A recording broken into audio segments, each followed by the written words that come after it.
by two. Marauder, McTow. You must remember those words. Gordon's alive. You know what the Turing test is? I know Kung Fu. Dead or alive, you are coming with me. What do you want to do?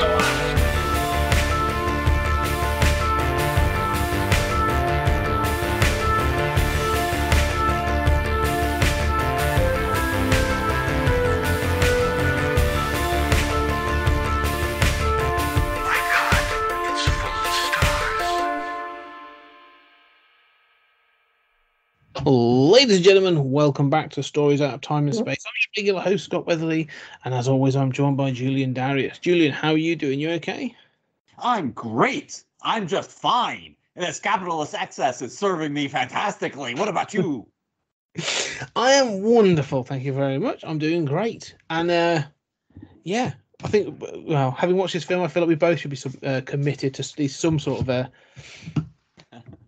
institution. Today we are going to be finishing off, well, sort of like the retrospective of the Terry Gilliam run.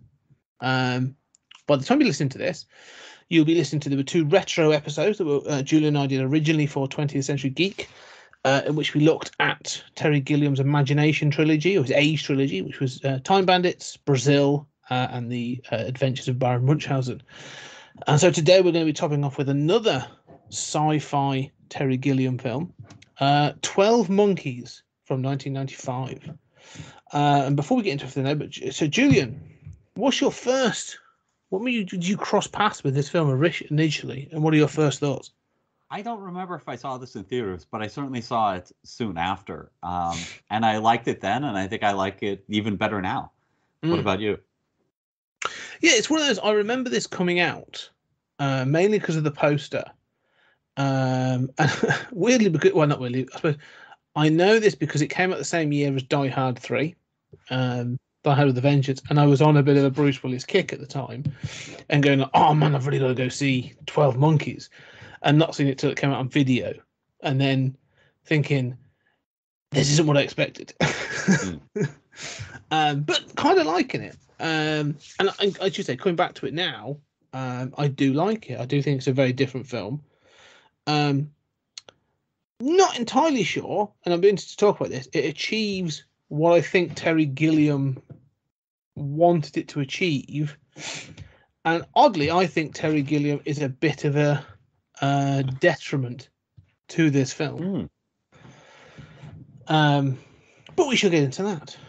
Well, I disagree. We'll have a sparkling conversation about it.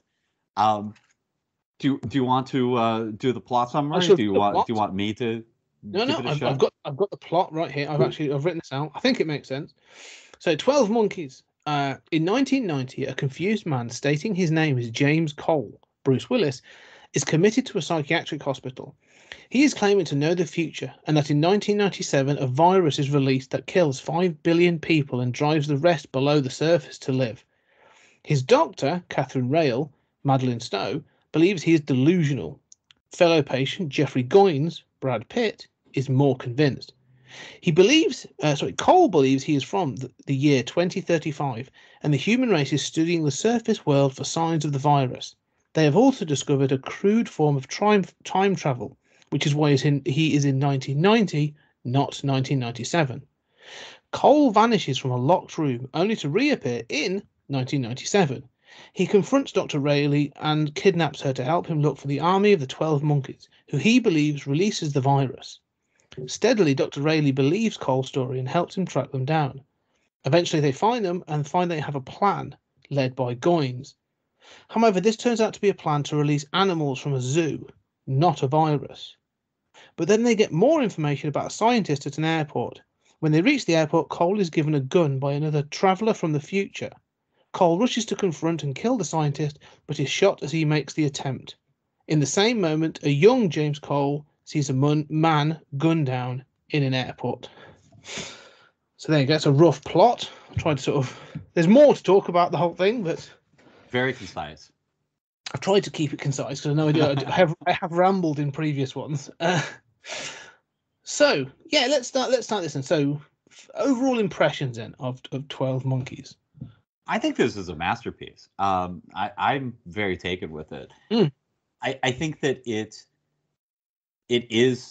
has those Gilliam touches. I think the depiction of the future is wonderful. It looks like something out of Delicatessen instead of any American movie. It looks very sort of, French used future sort of weird stuff. I can't imagine how they got an American film company to finance this and put this out. But I think Brad Pitt seems maybe a little over the top, and maybe a little insensitive in the depiction of mental illness. But outside of that, it's still a memorable performance. I think everybody's quite good, and I quite love the depiction of time travel. We've talked about sort of changing time and causality loops and things like this. And this is definitely a deterministic future that manages to still be funny, especially in the Gilliam moments, and also touching to me. I think this is like Julian's version of what I wanted Looper to be. This is the better Bruce Willis time travel film. No, I agree. I mentioned that I feel that Gilliam is a detriment. It's not a massive thing. I really enjoyed this film. I thought it was fantastic. I come back to watch it. I actually think Brad Pitt is good in this. I think, like you say, there's a lot of energy going on. Yeah, it's one of those, there's performances of mental health, which is required for the film, but is clearly not accurate to any sort of, is it a DCM or DSM sort of 5? The sort of, I don't think you could actually categorize him in any way, but it's good, and he gives a strong performance. And I actually think that, like I say, with Bruce Willis in this, gives, this is when Bruce actually cared and gave good performances and did, worked hard at these things. And I really enjoy him in this. And you do feel for him, this confusion. And he says about this sort of like this duality, this sort of like, that he has of his brain. He's like, well, I think this is what's happening to me, but I'm not even sure at this point. But my problem is that future you mentioned.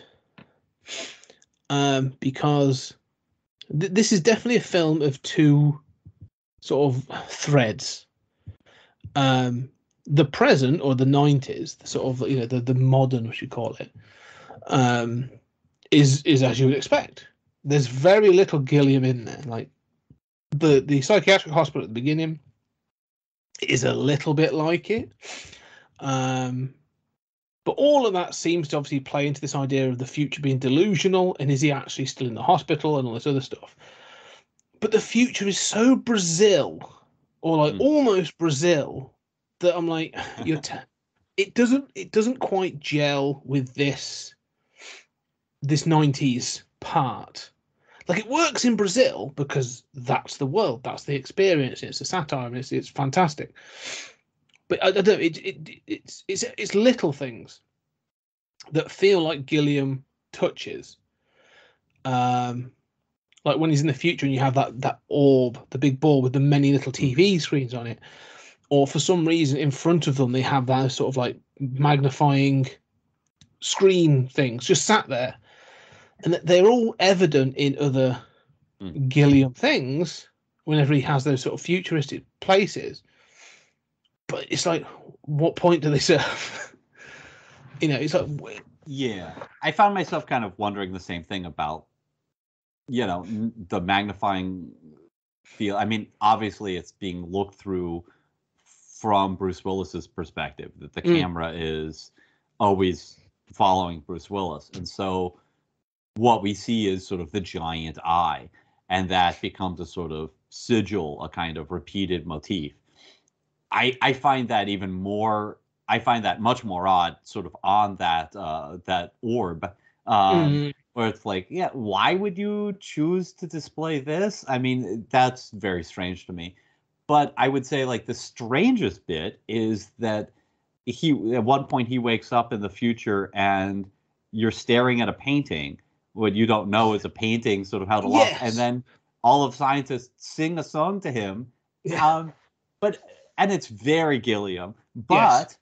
it also strikes me as very as within the bounds of realism that, you know, in this messed up future, they would think this painting is going to be calming, and we know he likes this song, and there's something off about that future.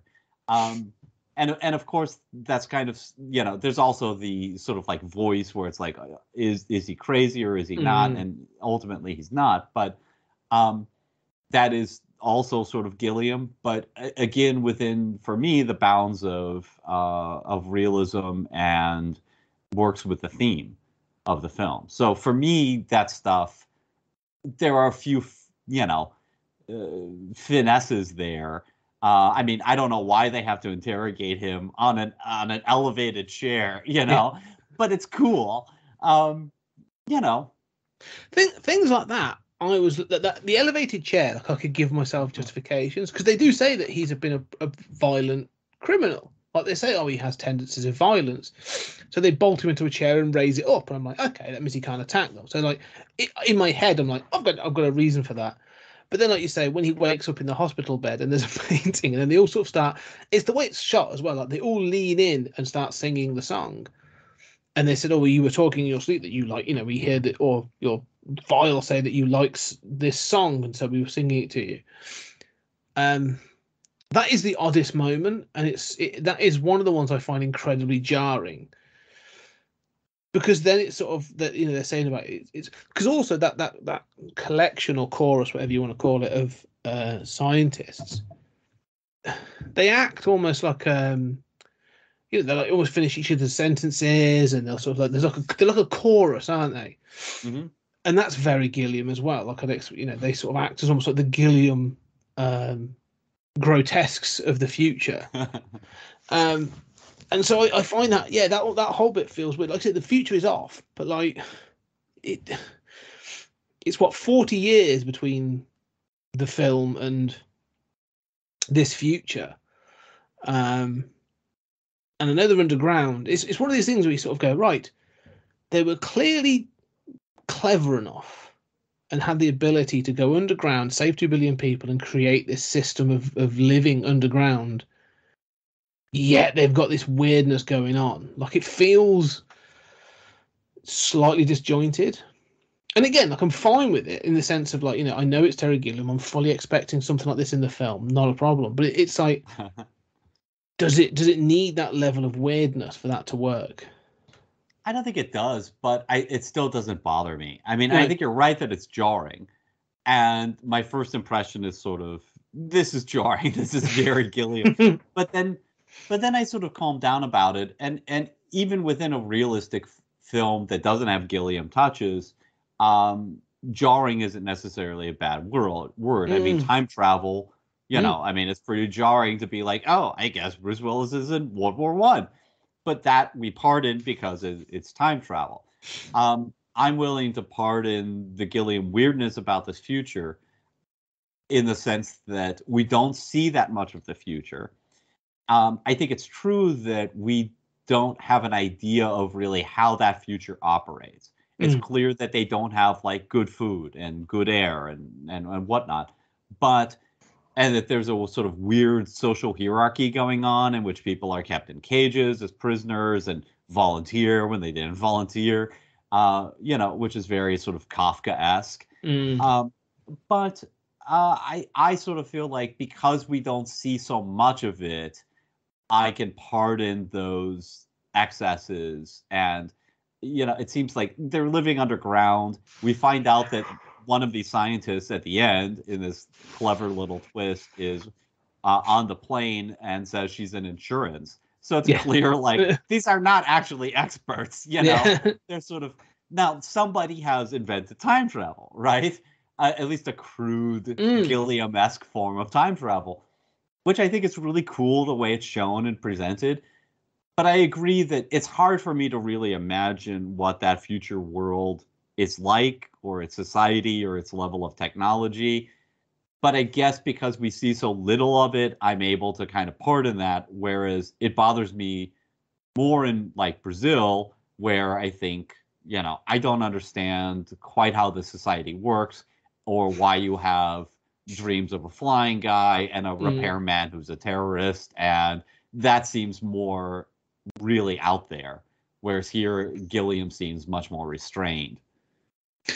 Yeah, I know exactly what you're saying. I mean, the thing is, he can be really out there with Brazil because it's all of a piece. Like, it all exists in the same thing. I think he has to be more restrained in this because he has the 90s piece, where if he was to go, full Gilliam across the whole thing, like the story wouldn't work, would it? Because the crux of the first, 30, 40 minutes is, do you believe, you can watch the first 40 minutes, and if you were to stop it there before you get to the end, you could easily have a conversation of like, is this all in Bruce Willis's head, or yes or no? And I think you could easily find justification for each on the screen. And it's only sort of after he vanishes, I think, from 1990 that you sort of have this thing of, oh no, there's definitely something to this. Like, it's clearly that this isn't this isn't a mentally ill person sort of like with delusions of this future. However, and I know that the sort of has to be there as part of the character, but Gilliam keeps trying to drop this idea of like, oh, is it or isn't it? Is it or isn't it? Like, there are scenes where they're still trying to play that out. And you're like, well, no, you've answered this question twice. Yeah, I hear what you're saying.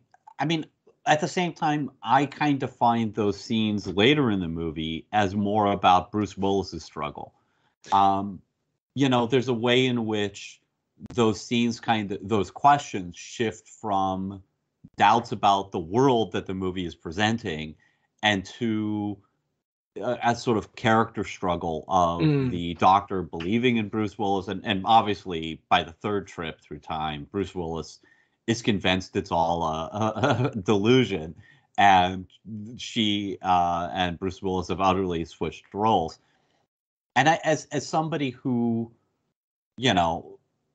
struggles with depression and with issues like this, I identify with this idea of sort of knowing that things are not fully true and having to say they're not. And yet in a time travel movie, or most sci-fi movies, these are unrealistic things that happen. And usually it's like, yeah, I'm an alien, right? I mean, okay, fine. Other people become convinced early on and you move on with the plot.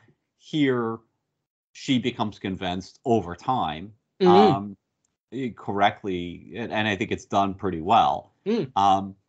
If anything, if anything, that bothers me a little more, that that she becomes such a convert. That bothers me a little more than what you're saying about sort of like, is he crazy or isn't he persisting? The way that she, like, okay, we found the bullet. The bullet is sort of the ultimate proof, right? It was an antique. It's from World War I. And he predicted this boy in the barn. But he's quite convincing that, he, when he explains to her, I don't know, maybe I saw the same movie as that boy did, right? That's quite a rational explanation, Yeah. And the doctor winds up saying to her colleague, we're the new religion. We decide who's crazy. Well, that's an argument of Foucault. It's, it's not really an argument that most psychiatrists will make, at least that flippantly. No. Weirdly, I like her conversion to the truth, or to the point of view that it's not a delusion, that it is real. And I like this. But you say that it's not an argument that psychologists or psychiatrists will make. This idea of because it'll put them out of a job, admitting that. But there is a thing of like, they are that line of defense that determine. You could say that if you want to take that argument, that, well, they're the person that determines what's right, normal and not normal. Or, however, I would say that it is being put to good use. Like, you know, people are getting help and support, which is what's needed, rather than being abandoned to sort of like, you know, some sort of you know, institute where they're just thrown to be sort of gawked at, some bedlam to be gawked at by the rich. But I like this idea, like, say, it's the little things. Like, there's this constant sort of like, there's a build up of like things for her, but also it's the fact that they say to it, she has bought into her own Cassandra theory. So it's the fact that like she's already 1 foot in it anyway. It's not like it's not a full 180. Like, she's already a couple of degrees going that direction. Because she obviously gives that the lecture she gives, where she talks about these people that have appeared and give this sort of ominous prophecy about a plague or disease. And one of the ones she gives is of a guy in World War One, who we see was Bruce Willis's sort of like not quite a cellmate. He was in the cell next door.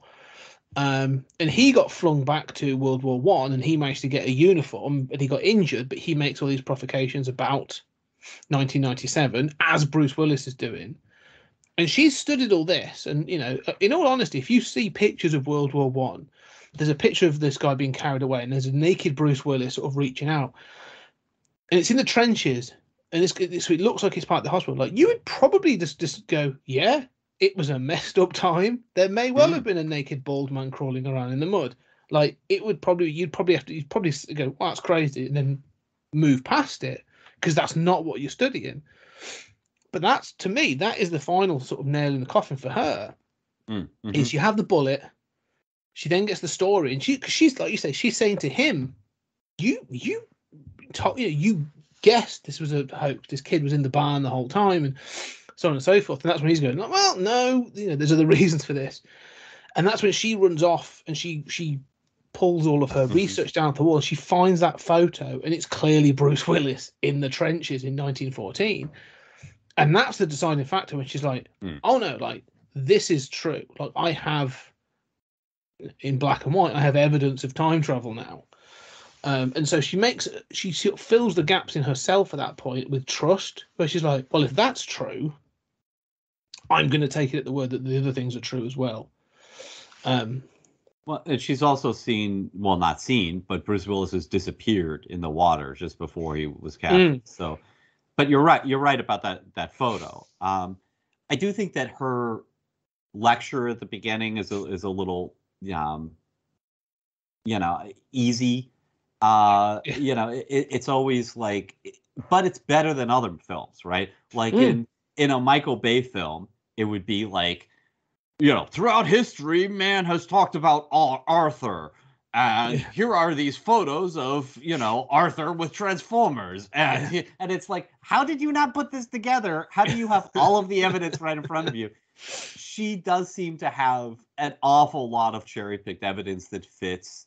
Whereas there are actual people who were crazy and said other things, which, doesn't get preserved. And I think there is a danger of that in these movies, encouraging us to sort of a kind of subjectivity that, well, maybe Bill Gates is putting microchips in the vaccine, which I'm sure we'll get to. But yeah, I do to me, that whole, you're right, that it is convincing. I think it's done well. I'm quibbling, but it builds up is the point. Like, it's not just a switch, it builds and builds.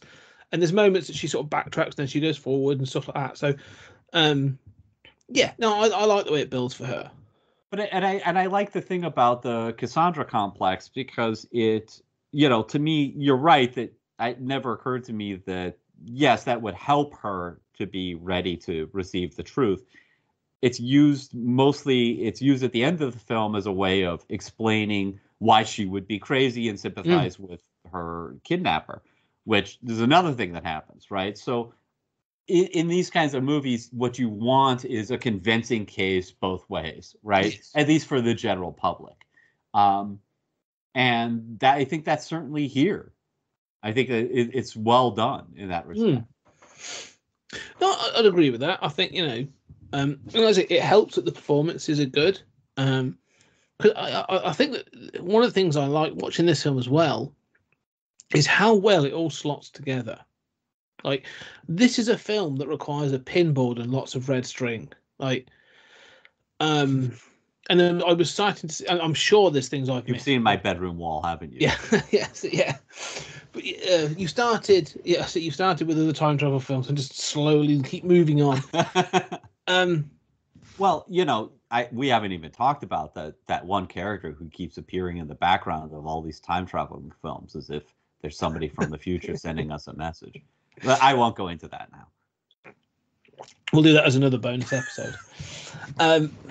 No, but we talk about the character turn-up. One of the things that's interesting about this is there's a note that Bruce Willis hits on a point at the end when he meets up with Goins, Jeffrey Goins again later on, and he's like, basically says, "You gave me the idea for the 12 Monkeys, for the Army of the 12 Monkeys. Like, you said it. Like, I hadn't thought about that. Like you said, in his wacky kind of crazy words, like, that was your idea, and you sort of, it was a germ that you started in my brain and sort of thing."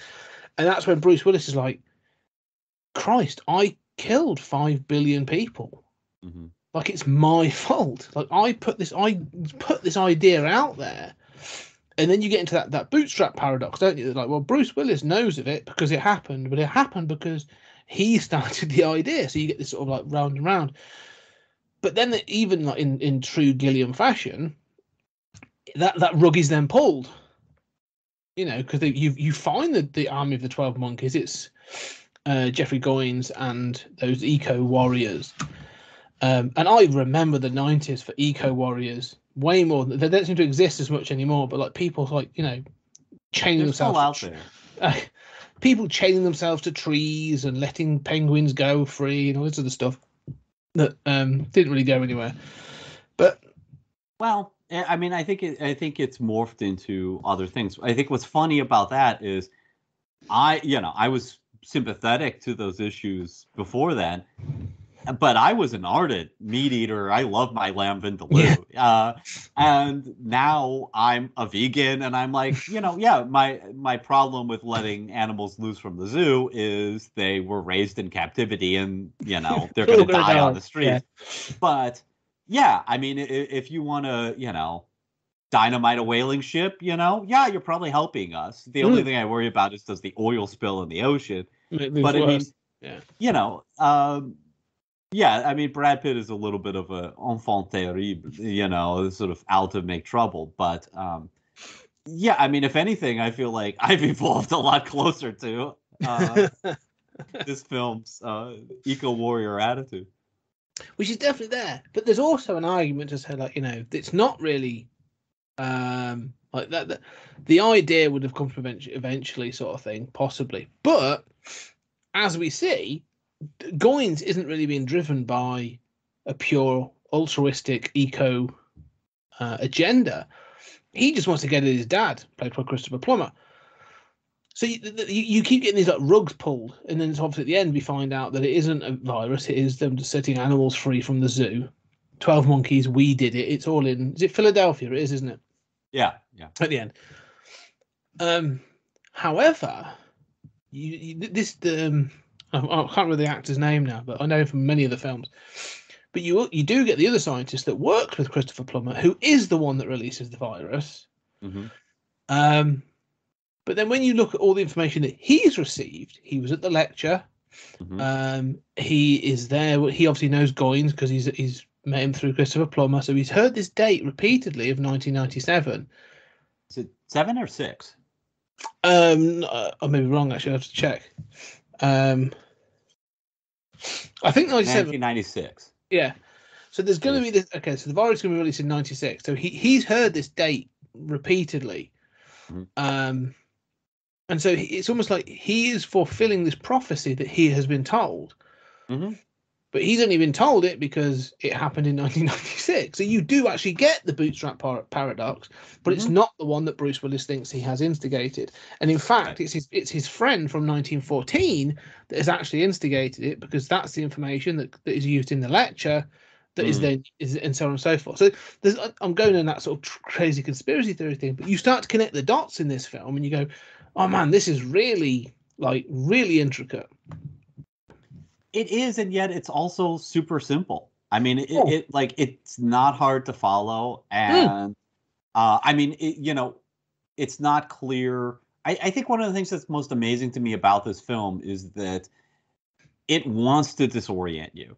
And it has these, sort of flashbacks to Bruce Willis's childhood that you're not sure. They're shot with glaring light. You're not sure to what extent it's a dream or just a formative memory. There's a woman in it. There's, a guy being shot, and it's all very deliberate what's shown and what's not to keep from you that he's watching his own death. And you have sequences in the future that don't show him being sent back in time. You have sequences in the past in 3 different periods, World War I, 1990, and 1996. You never see him literally disappear, quantum leap style and be sent back into the future.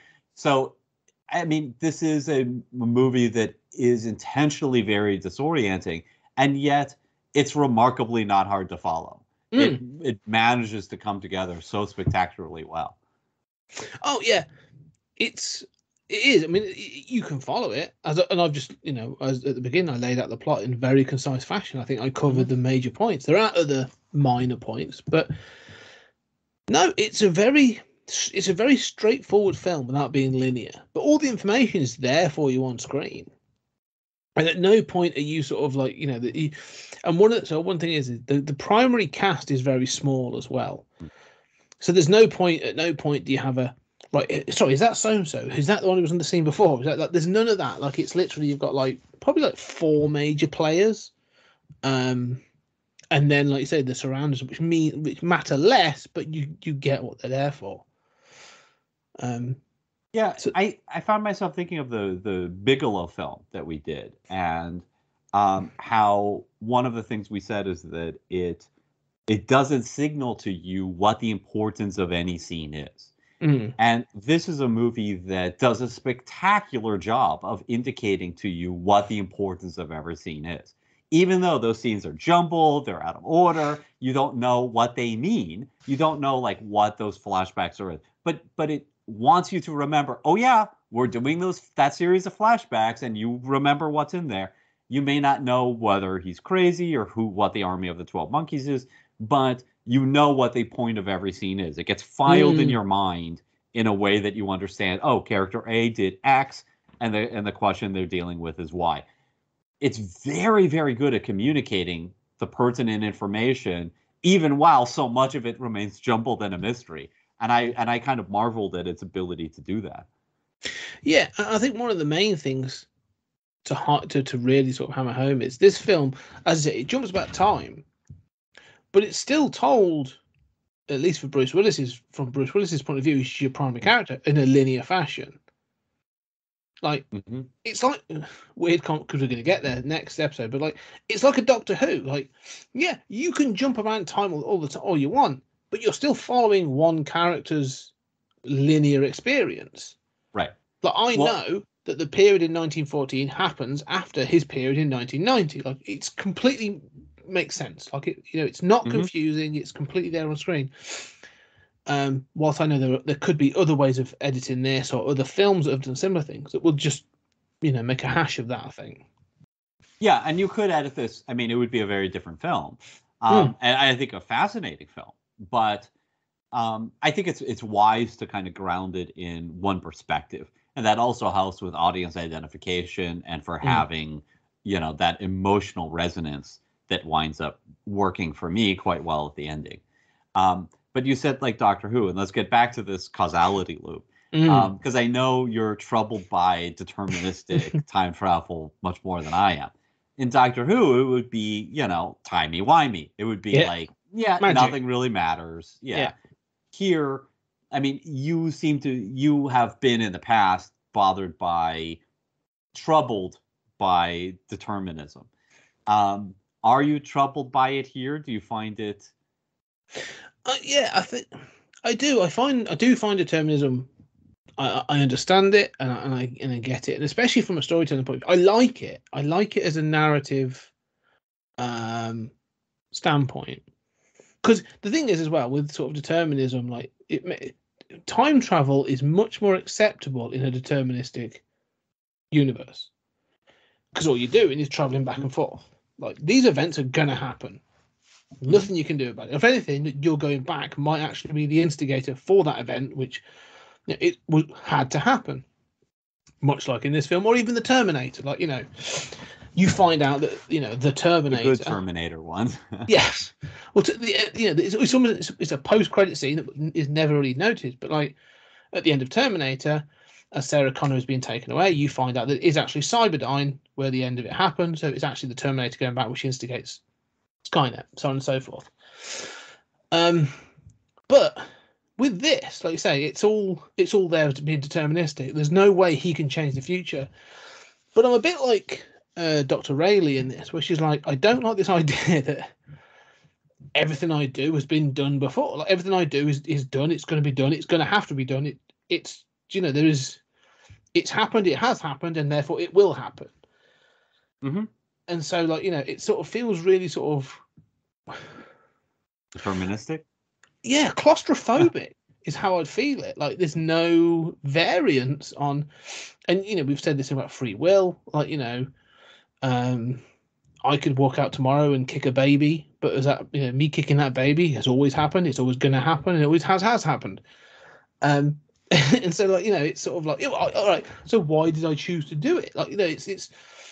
Well, you chose to do it because I know that would be very out of character for you. Yeah. But the reason why Scott chose to do it is because you were told about this paradox, and so you decided to prove that you could do something so out of character that wound up producing exactly the paradox that you're troubled by. That's the way this shit works, right? No, exactly, and that's the problem. Like, not the problem, but that's the thing with it. Like, you can get like a headache, and actually, it's weirdly. If you believe that if we live in a deterministic universe, that's an argument for time travel. Like, not, you get to a point where you're like, if time travel's possible, I'm sure the physics behind it is very complicated. But if you were to say, like, if there was to be time travel and they were like, right, we now can travel in time, you can't change anything because it's always still going to happen. Kennedy's still going to die. Hitler's still going to sort of succeed to rule Germany, and these things are going to happen. Then you still go, what's the point? You might go back there's this idea. People have this grand idea, don't they, of time travel. And you go, well, you can't affect it, so you probably just go back as a tourist or as an observer. Okay, well, in that case, then there's no point giving it to the public. It's sort of like I get this point where I'm like, well, there's no point in time travel then. If I can't do anything, then what's the point? Like, I can't go back and give me my lottery numbers for this Saturday. Right, so fuck it. Yeah, basically. Yeah, do you know what I mean? What's the point? Yeah, like, if I'm sitting in the future in this 1-bedroom flat and thinking like, well, life went wrong. But I know time travel exists. Yeah, but I can't go back and change that because we live in a deterministic universe. Then what's the point? Okay, well, two things about that. One is you can still change your future. You can change what you don't know, right? So you feel as if you can change the future. Now, we feel that way. That's not the way it would look from a 5-dimensional perspective, looking down on us. But we are still making decisions and doing things that will cause effects in our lives and the people around us. We have not observed that future, and therefore we feel as if we can change it. Or it seems to us as if we can change it. So from our perspective, we could still change our future. You could still go back in time and, make a bet and, get $1 million and then go back forward and have that $1 million and change your future from your perspective. You just can't go back in time and give that $1 million to your childhood self. Yeah. Because you already have seen that childhood self. I mean, so emotionally, I think it still means your future isn't determinate because you haven't seen into the future. Intellectually, to me, wanting it to be different is like, if I want to throw something at that wall and damage that wall, I can do it. But I don't get to, but our brains don't think, well, I want to have that effect occur instantly. I'm going to change that wall in the future. I can't do it at the present because I can look and see that wall is what it is right now. Taking an action will cause that wall to change in the future. It might be a matter of seconds, but, or how long it takes me to get the ball or the weapon or whatever. But that wall is what it is. To me, expecting the past or the future or something that's been changed or something that's been observed, right? Much as, light acts as a, particle or a wave until you observe it. But once you observe it, it always was that. And you can look at other instances in which that were affected by that light, and it always was already a particle or a wave, or acting as a particle or wave. In the same way, I can't change that wall right now. But this is okay. So let's just you say about being observed. Let's use this wall as an example. I've determined that wall needs knocking down. So if me knocking it down now means that wall doesn't exist in the future. So from this point on, in a linear process, me standing here right now, I will knock it over. So in 10 minutes' time, that wall doesn't exist. But it still existed 10 minutes before I decided to take a sledgehammer to it. And it always will exist 10 minutes before I decided to take a sledgehammer to it. So you're saying I couldn't take that sledgehammer back in time, half an hour, and attack that wall then and knock it down. Right. But I'm also saying you can't do it now. You have to get that sledgehammer and knock that wall down. You cannot instantaneously affect that wall. By observing that wall in place right now, let's assume you don't know how long it's been in place or what it's going to look like in the future, but you see it right now. Right. You're seeing something that is spatially separate from you. You don't assume that you can affect that because that's spatially separate from you. You can observe it. It is manifest. You have evidence for it. You might decide that you want to change it, but you can only change it in the future. That might be seconds in the future, but you cannot change it right now. In the same way, if you've seen something in the past or in the future, you cannot change that any more than you could that wall that's spatially separated from you. But you're talking about it being observed. You talk about that future or our present. Let's make a difference. So you mentioned quantum leap, right? Let's use that as a sort of at least as a basis. So Dr. Sam Beckett can travel back and forth within his lifetime. Yeah. So my lifetime. So let's just say 1980 for a nice round number, right? So 1980 to now, right? You got a 40-year period there. So I am now looking, and that 40 years has been observed. Yeah, it's happened. We've had Thatcher, we've had the fall of communism. We've had, whatever happened in the X-Files in the 90s. We've had the 9/11. All these events have happened between the year I was born and now. They have had happened, and they always will have had happened, so on and so forth. Now I can time travel back to 1985. Okay, I've been given this opportunity. As in this film, I will travel back to 1985. Now, you've said I can change my future, so I can do something which affects me in 2022.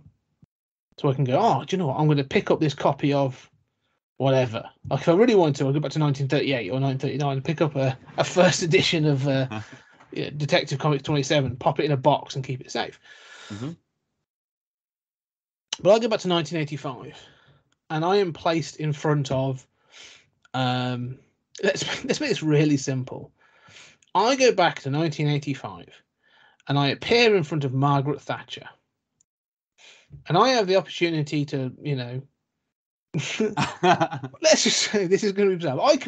I assassinate in that instant. I pounce on Margaret Thatcher, and I assassinate Margaret Thatcher in 1985.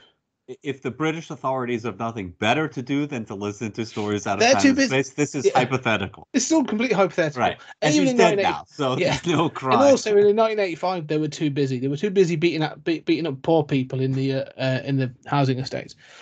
But the point is, I have gone back and I have made an ultimate change because she was Prime Minister way up to 1990. So that's 6 years of history that she does no longer influences. Yeah, but that's not, but in a deterministic universe, you cannot do that. Yeah, exactly. But so what would But stop? you're puzzled and you're angry that you can't do that. Yeah, I am because I've watched Back to the Future. Yeah, but I mean this is a fantasy. It's a different worldview, right? Yeah. I mean, the thing is, I think there's physical evidence for this in the same way that light behaves as a particle or a wave, and and of course time travel does happen all the time. We've observed it, on the subatomic level. Yeah. It's not that time travel doesn't happen, but no. So here's intellectually, if you believe that it's possible to change time, and I've written a novel to this effect that takes this preposterous idea. But if you believe that it's possible to change time, every time that a quark is traveling back in time, it is resetting the entire universe. A new universe is being created, billions of times every nanosecond, as subatomic particles materialize prior to their departure. So, yeah, but that doesn't mean that. So, because we obviously talk about, and this is where you get into this whole thing of I know you hate the prospect of the multiverse, but are you saying? I mean, I believe in it. I just don't think it makes for good storytelling 90% of the time.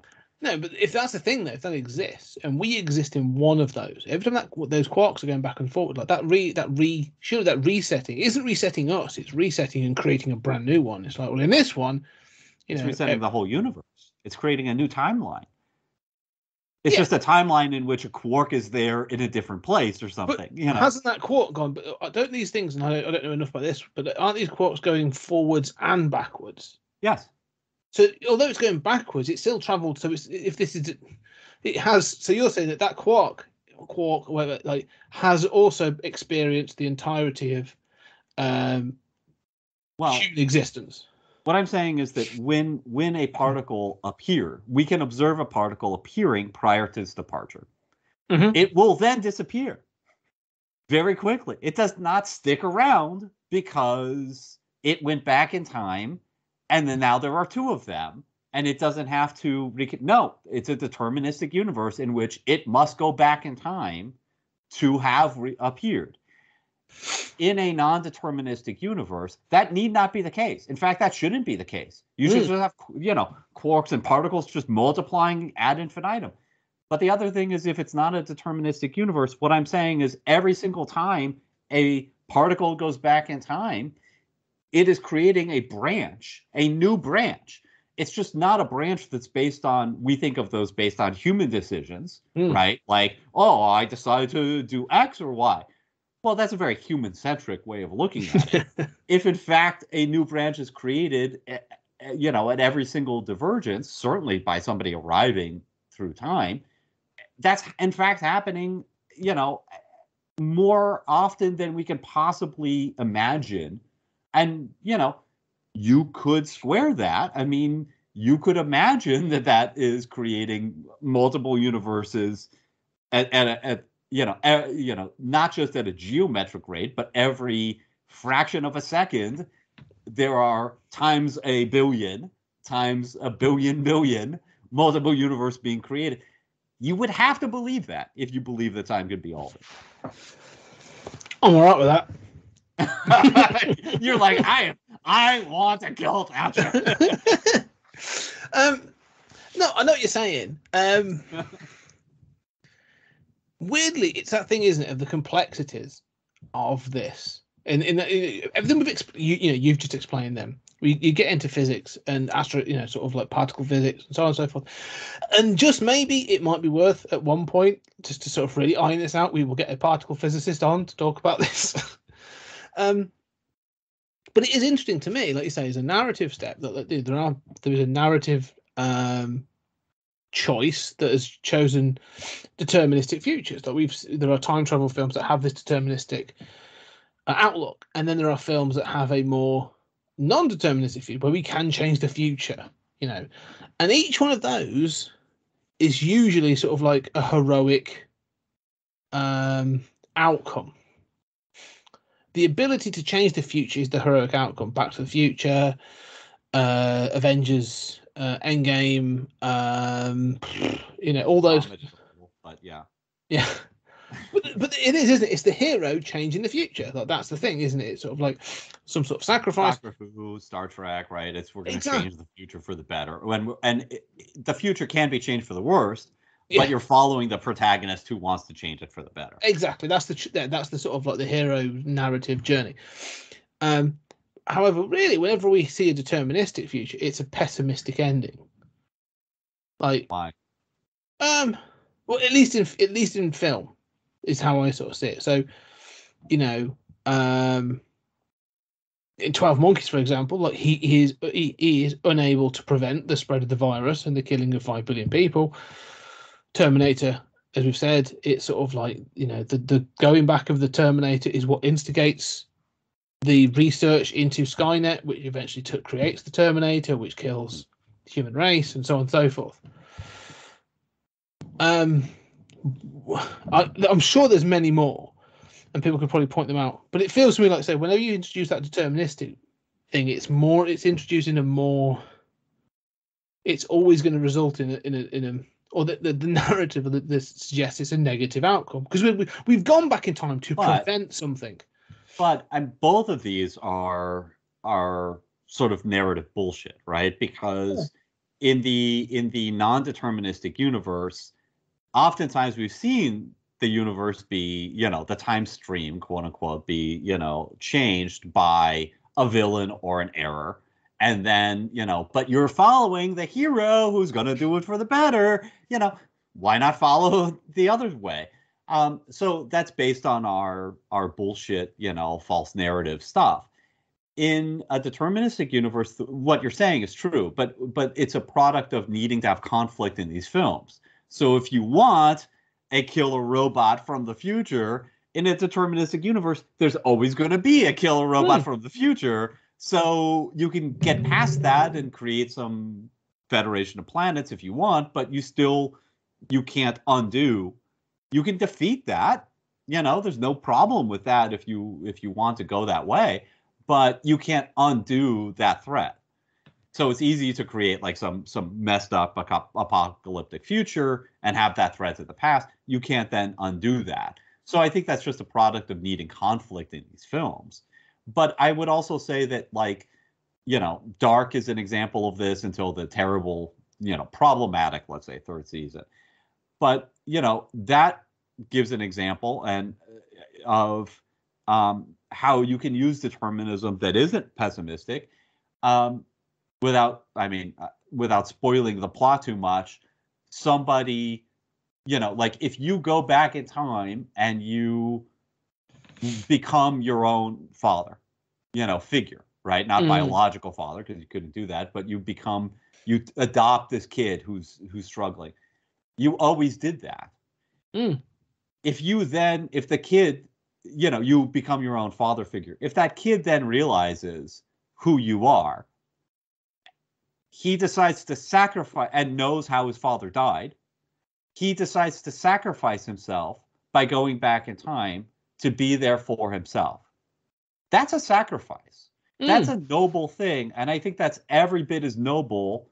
I mean, probably a more realistic version of nobility than I'm the rampaging hero who's going to set things right, I agree what you're saying, but it gets to this, the bootstrap paradox. And granted, this is an idea. Now, this is based on an idea. I've thought of another one which is less pessimistic, actually, but it creates more of a paradox. But in this one, the idea, let's use Dark. I haven't seen it yet, and you haven't bought it, so don't worry. But let's use that as a concept. This idea of going back in time to support yourself. Okay, well, when did you have that idea?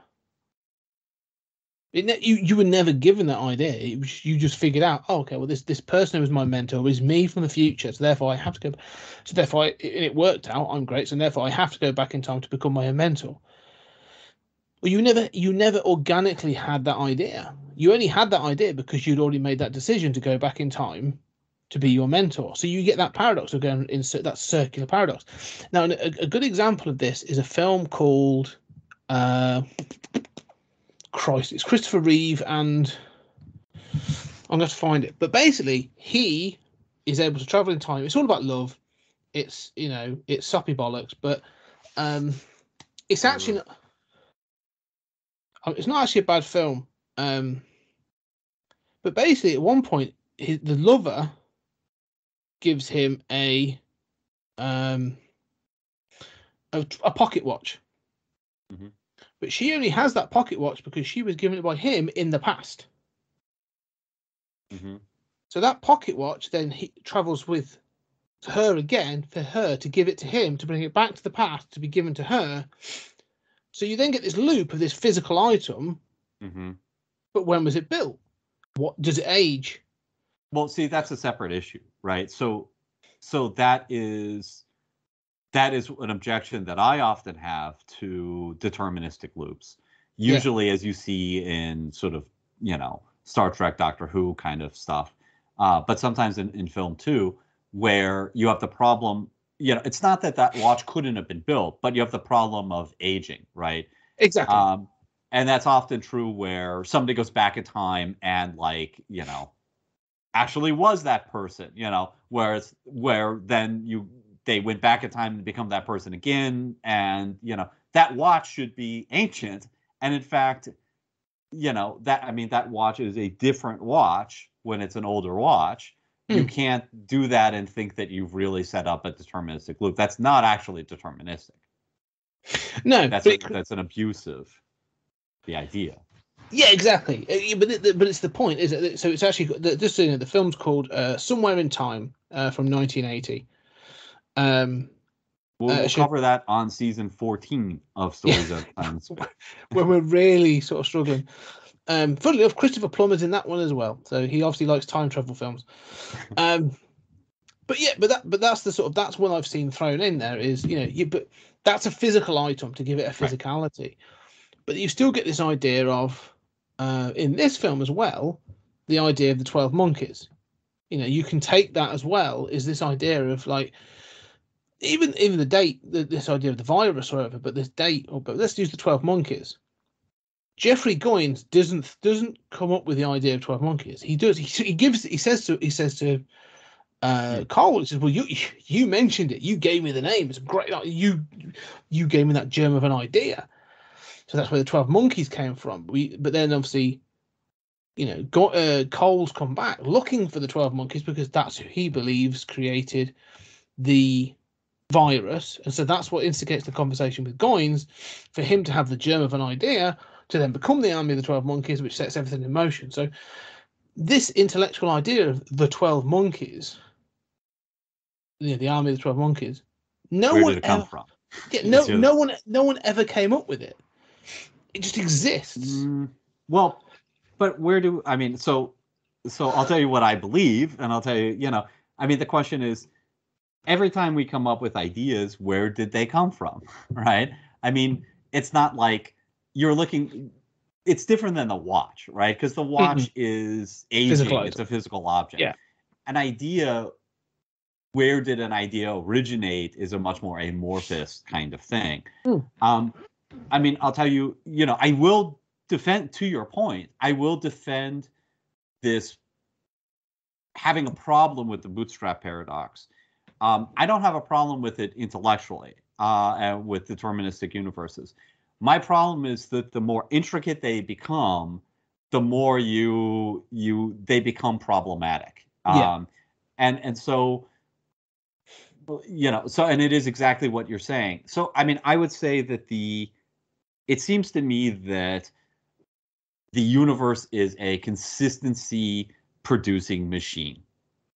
We see that in light being a particle or a wave. The universe, whether you believe it's a simulation or not, seems to be generating consistency and forcing things to be consistent, right?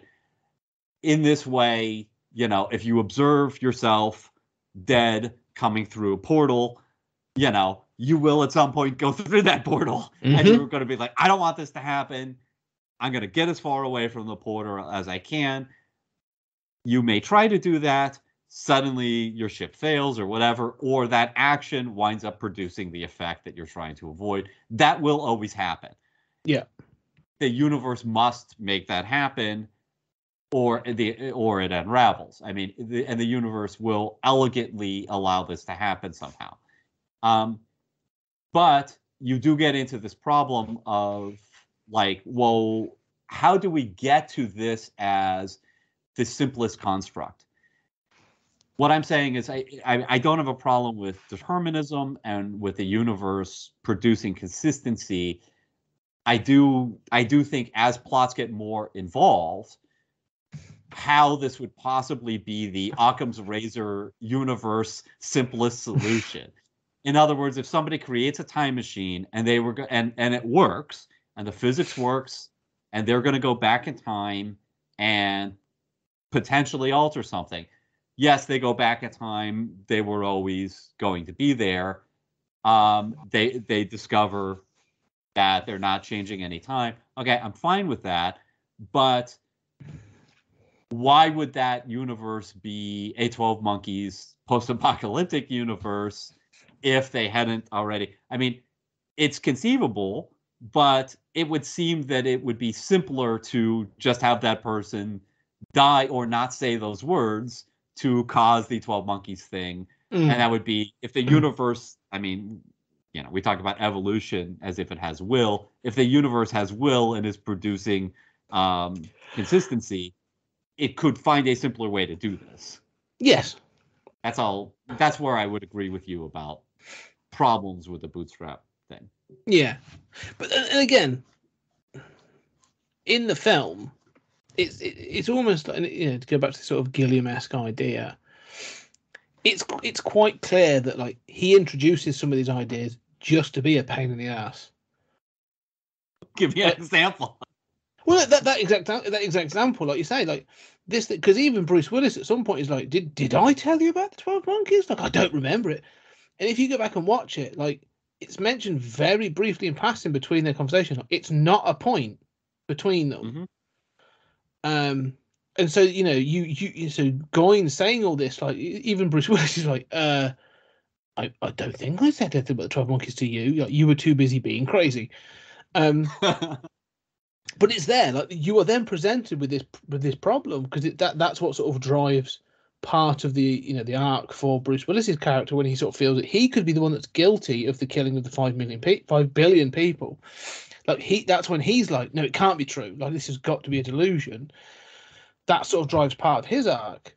But like you say, it's Gilliam-esque, and like he's introducing this problem for several reasons. Like, he's introducing it because it's a character hurdle for James Cole, the Bruce Willis character, but also as an audience member, like, you know, it's another thing where you're like, oh yeah, no, that's good. No, Christ, now I've got to go back and check that. Like, I can imagine watching this in the cinema as things unfurl, and you're like, damn it, I've got to see the start of this again to go and see if that happened. And that seems very Gilliam-esque, because like you're never, as you said, it's there to disorientate because you're never entirely sure if certain conversations actually happen. Like, they're referenced later in the film, and you're like, hey, they did talk, but did it happen? Like, you know, so it's there for several purposes, and I kind of like that because it does keep you on your toes, where you're sort of like skimming back to previous scenes to find things out.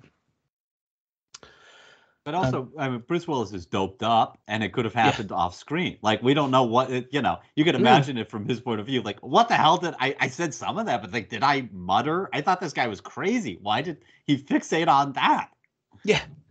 Yeah, and that's the thing that we see, you know, that thing about being crazy as well. Like, one of the things towards the end of the film, or as it gets into that sort of third act, where Rayleigh is starting to believe it, but Cole is starting to sort of like, you know, consider it could be a delusion. There's a scene where he starts to believe. They get confronted or accosted by a homeless person. And the homeless person is the one who says about removing his teeth. And he says, like, you know, oh yeah, it's because it's that voice. He's the one that's, because you've heard the voice and they've seen it, you know, a few times. And he says about removing his teeth because he's come from the same place. But again, he never says the future. He just says, I've come from the same place. And then when they are attacked by the pimp, he removes his teeth. I don't even know if he kills the pimp. He just, I assume he does, but he takes out one of his teeth. And he says, "This is how they're tracking me." And even he she's takes out like 3 of his teeth with a "Yeah, knife. he takes it." Yeah, Jesus. Which is not the simplest way of doing that. No, I'm sure there are easier ways, but he does it. And I would even use pliers personally. yeah, it's this thing of like, this is how you track. This is how they track me, and that's like prime conspiracy theory. That's top level conspiracy. This is how they're tracking me. Okay, here's your tinfoil. Wrap your head in this. Yeah, it's paranoid schizophrenic 101, right? It like is. the It's stereotype. Exactly. However, when he's confronted by, and I forget the guy's name, I'm gonna have to check it, but is it like gosh, it's the guy that he saw in the trenches in World War One, who hands in the gun, and he says, we lost track of you because you took out your teeth. So he confirms it's true. Yeah. So then you're like, hang on, so this homeless guy that you've seen, yeah, he's also a time traveler from the future that sort of made a clearly botched job of this time traveling thing. He's another one of these volunteers. And that's what I'm saying. Like, this film keeps throwing things at you, and you're like, hang on, wait a minute. Like, so this is true, or is it still that I'm nuts? It's all true. No, Yeah. It's all true. I mean, I like that stuff. Oh, I do. I think it's brilliant. Yeah, I mean, I will say, like, especially with the 2 other time travelers, it's not clear how many there are. No. And especially in a deterministic universe, when you start multiplying time travelers, you increasingly becomes kind of untenable, right? Like, you've got 20 people wandering around, like, why don't they send more? Are they going to send more people after this movie? If they did, they would have already been here. Why would they shut down this I mean, I guess they shut down this program because 12 Monkeys wasn't responsible. But if they do know that this is the date, why would they not send more people? If they did, they never wound up meeting Bruce Willis and getting to that airport. Well, Jose, the character name is Jose. Because the other thing that's interesting, you say about this thing about, sending more people back. One of the things that's quite clear, though, is traveling through time affects your psychology. So it affects you mentally. Like, there's a duality of experience, whether like what's real, what's not real. How am I supposed to exist in both the past and the present? And there's sort of like your ability to cope with that determines how well you survive, or how well you can sort of like, process that information. And I almost think you get like 3 cases. The homeless guy they bump into clearly was not stable enough. So like you say about it being deterministic and you have more people, like if he goes back and his brain becomes scrambled eggs, like you got no problems, because he just sort of collapses in the street and sleeps there for 6 days and doesn't do anything until he's pulled back into the future. No impact. You then get Bruce Willis, who is sort of like tipping that balance of, he's obviously that, is it true? Is it not? I don't know. My brain isn't exactly scrambled eggs, but I'm really unsure. Jose seems to be able to do it with complete clarity. Yeah. Because he's sent back to 1914. He's injured and still telling them, like, he's urgent, but he's still telling them.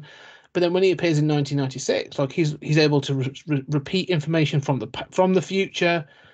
He's there like, yeah, I've just been sent. We got the phone call you've literally just made. I'm here to tell you, you've got to kill this guy. Here's a gun. You've got to do it. That's your mission. That's what gets you your pardon. He seems like a much more stable character. So yeah, I mean, he's already got the pardon. Yeah. But yeah, so I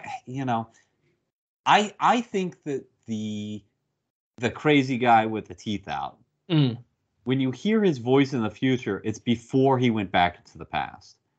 Yes. And there is a line of dialogue that seems to confirm this the second time Bruce Willis is talking to him in the future.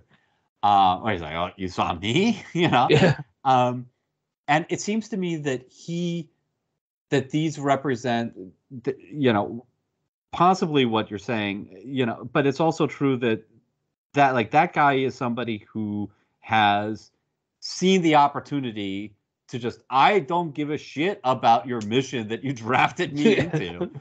Like, no matter how horrible life is being homeless without teeth, it's still better than living underground in this bizarre, Gilliam-esque future world. So, and that is consistent, so he's like figured out how to beat the system, right? You convince them to send you back, and then you pull out your teeth, you do whatever it takes to make sure they don't find you. And then you could just live out the rest of your life in the 90s, at least until the pandemic hits. And then, that other guy, I'm not sure of the sequencing there. Like, it must have been that he was also sent, you would assume he was also sent to World War I, and that was an earlier trip than him being at the airport. I mean, I like this stuff, but my problem is, okay, if he is sort of a Deus Ex Machina to get the gun, right? And give him this mission. But if that's the case, they've clearly never sent anybody else. Like, they know the date, they know the guy. Yeah. Why have you not sent anyone else to finish the job that Bruce Willis clearly didn't finish? And why are you trying to kill this guy now, knowing that all along they've told him you can't alter the past? The point is not to stop this. The point is to get information so we can get information to deal with it in the future. Yeah. Yeah. So, it's almost as if they forget this is a deterministic universe in order to make that cool beginning and ending, work. Well, weirdly, I don't think they do forget it. I think the beginning and ending proves it. I think this is one where they sort of like, because they say we've just received your phone call. We've just deciphered your phone call, and that's why I've come back to this point. So you don't know, and so you don't know when that was deciphered, because Jose, when he comes back to 1996 with the gun, he is carrying the injuries he received in 1914. Like, his face is scarred, he's got the cuts on his head that you see that he actually received in the trenches. So there is a period when they haven't been able to decipher that phone call, because they say that it gets garbled. Because when you hear the one that it's her fault, isn't it? Because when you hear the one that Dr. Rayleigh left, it's all crackly and it's garbled. Something's been lost in that time period, so they've had to sort of like piece it back together. So they've only just pieced back together this follow-up phone call. So they've never had that in the future. At some point, like they haven't had that piece of information until this skipping back and forth has happened. And you may think they may actually be like, look, fuck it, we've got nothing else to lose. give him a gun and see if we can change the past. And all this proves is you can't. Yeah, because he has seen this person die. It almost wants to give you. It's teasing, as we've said, that Back to the Future, or sort of that sort of like heroic saving the future ending. This is Bruce Willis. Don't forget, this is Die Hard, sort of super star. They are teasing you that ending, and then they're pulling the rug. Like that's what they keep doing with this film. Like, they're going to give him the gun. You know who you've got to go and stop. Go, here's the gun. Go stop him. Like, it's no surprise he gets given a 44 Magnum. Like, this is the Dirty Harry gun. Go save the day. And then the stupid Pratt runs out onto an airport causeway and gets shot down. Like, it was always going to happen this way. I think you're offering a good explanation. I mean, I think that the film is so successful with her phone call, right? The fact that you've heard it earlier and it's the same phone call and he's able to quote it, further proving that, he is in fact from the future. And that sort of causality paradox is so satisfying, from a narrative standpoint, that having the second call, having a guy show up while we just heard it, I mean, it's nice, like, and I guess it's nice in like a Back to the Future sense. Like, you just heard it. I just made that call a minute ago, but they should have heard it earlier. And they say, well, we just deciphered it. I mean, I like that they have taken this laundry services, voicemail, Yeah. and it's like, well, we found that voicemail and we know what number it is, and they clearly weren't checking this for like 20 years. So, well, not 20, I mean, like a year before, whatever. They weren't erasing this daily. So, we can use this as a kind of Dropbox. I think that's incredibly clever. But it's so convenient that they wouldn't have deciphered that earlier, and it's so successful from a narrative standpoint that you hear the earlier one. Why couldn't we have heard that second one? I think you're trying to make sense of this, and I think it works, what you're saying, totally. But I think there is this way in which time travel movies and time travel stories, oftentimes in the final act, kind of don't have the courage of their convictions. Yeah.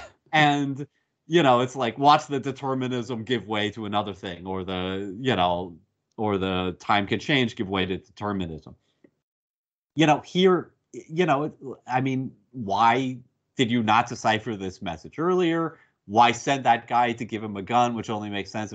Now, maybe they want him to die, and they want him to fulfill the records of him dying, but they don't seem to have those records. No. So, I mean, I would be cool to me if I could make sense of, like, they wanted him to die, they knew how he was going to die, and they also always had this voicemail that it wasn't actually the 12 Monkeys.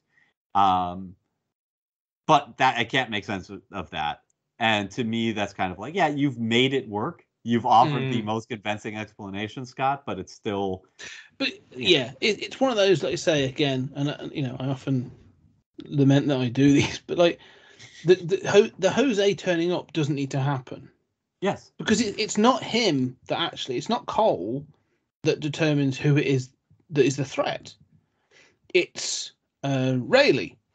Like, she makes the connection. She bumps into him at the bar, in the airport, and then she sees him on the front of the newspaper next to the picture of Christopher Plummer, who's been kidnapped by Goins.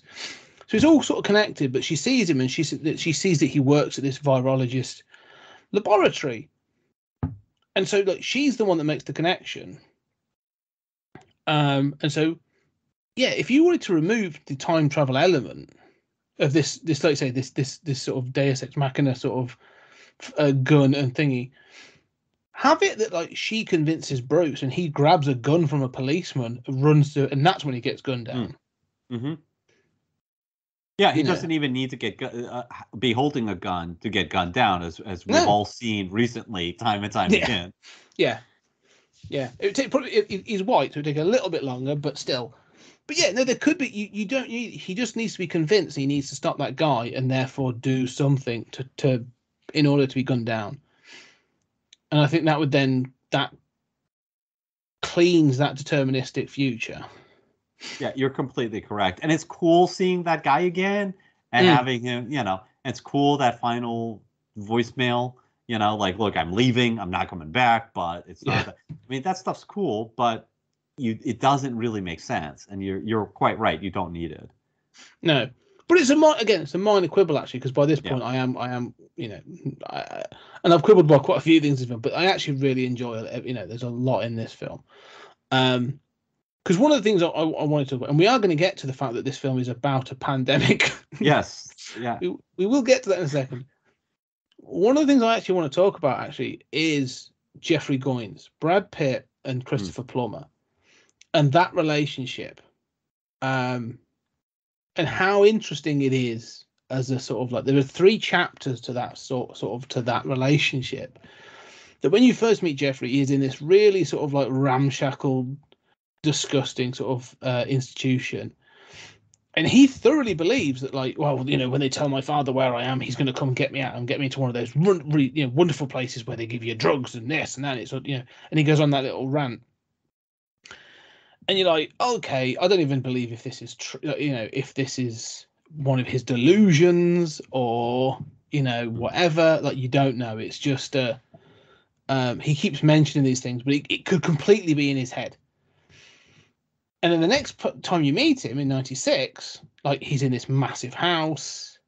He's at a banquet. you know, he's wearing a tuxedo.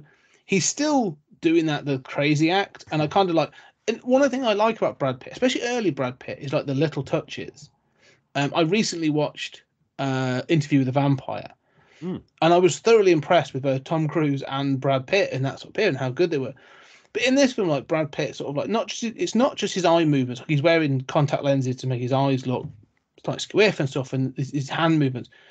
But it's the fact that like he's asleep at the table, and when he gets up, like he's taking his shoes off, but he's taking them with him, and all these little things that add up to just being a really fascinating character.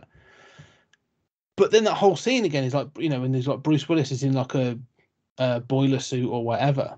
And then when he escapes, and again, you said about the comedy, like there's some great comedy in this, because that's one of the times that sort of like, you know, he manages to escape. And there's people in there, I forget what, there's two guys watching something on television and they're commenting on that, just as then the gunman burst in looking for him. But you get that chapter where he's obviously been reunited with his father and that sort of thing. And then the final one is at the end when it's sort of like, you know, the final act of the sort of the 12 Monkeys. And now he's leading the army of the 12 Monkeys, which is this eco group. And he's going to kidnap his father and make all this big point. And I'm sort of like, there's a whole other film going on. Like the Goins saga is going on in the background, and it's really interesting. Yeah. I mean, and I guess we have to think that the whole reunited with his dad, that, you know, his dad is tolerant of his eccentricities, shall we say, because he wants to involve his son in the family business and be, you know, reunited with him and on good terms. But that secretly all along, you know, the son is still plotting, you know, hasn't really changed. It's just playing enough to placate his father. Yeah, I mean, to me, you know, that's good stuff. It's just maybe not as involving as it is to you. Yeah, I just find it fun. I just think it's nice. It's sort of, like you say about the narrative consistency. But it comes that thing of like details. Like they've clearly thought this out. Like, you know, Jeffrey Goins in the first part could have just been a throwaway character and sort of like, but the fact, like I say, it's all connected. Works so well. Yeah, fun is the term that kind of defines the Brad Pitt performance for me. And I think that does add a lot of comedy and a lot of levity to this. But I also think that, you know, all my usual objections about like, oh, great, there's like 3 important characters in this universe and they all knew each other. And like, well, the causality paradox explains that. You know, that's why, you know, like what, you got institutionalized? You happen to be institutionalized next to this guy who led the army of the 12 Monkeys? Yeah, well, you kind of gave him the idea. Oh, well, that takes away the problem, the thing that I usually am irritated by, and turns it into something fascinating.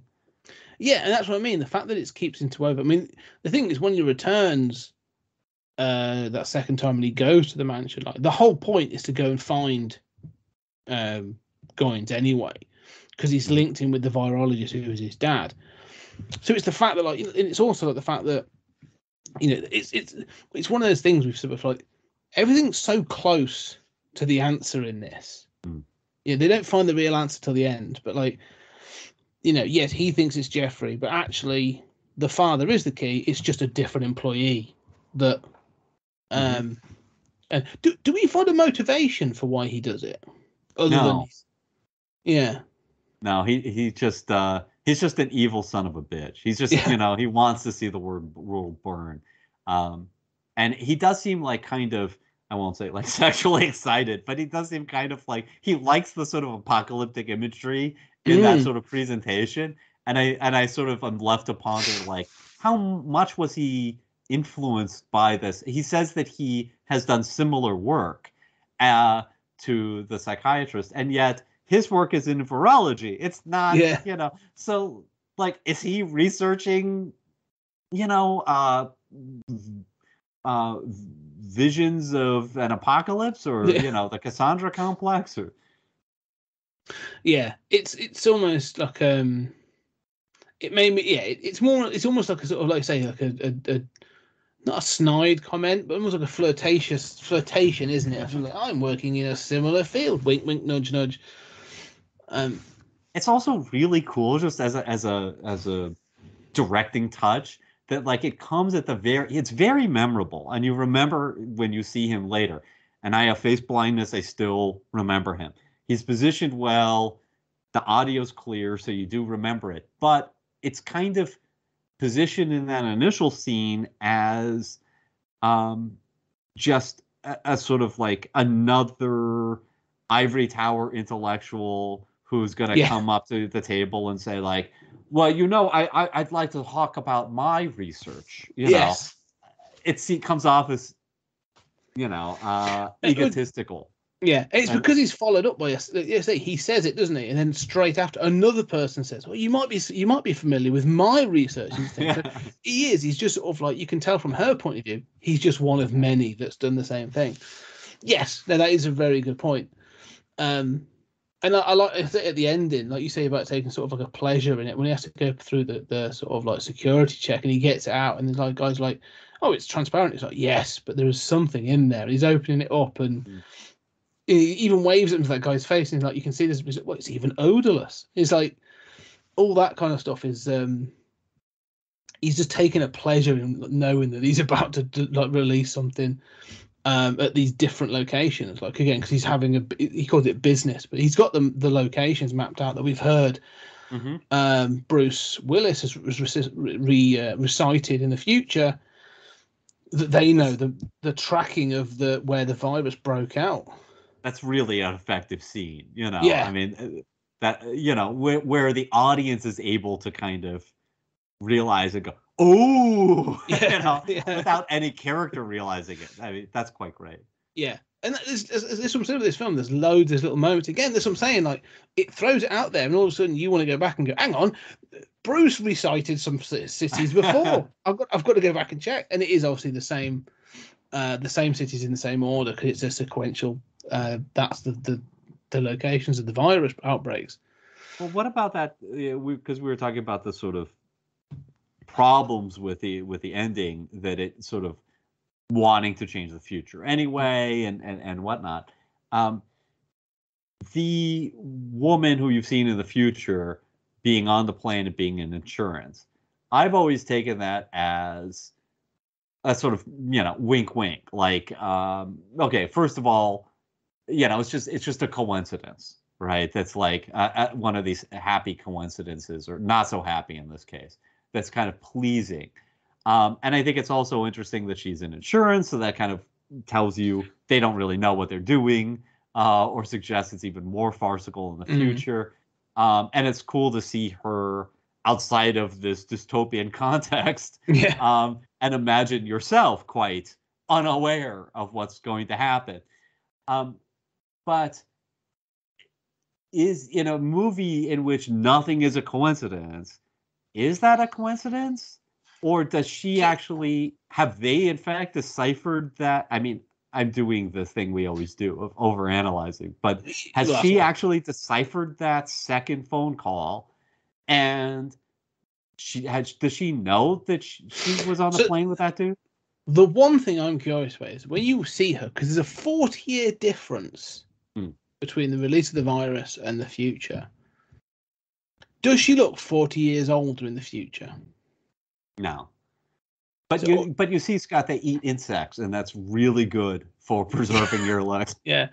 The bit when he eats the bit when he eats the spider, like, proper makes me quiver. But anyway, so I even was looking at it from the other way around. And I want to say, well, is that 1996 her, or is it some sort of, as you said, sort of idiot, pun?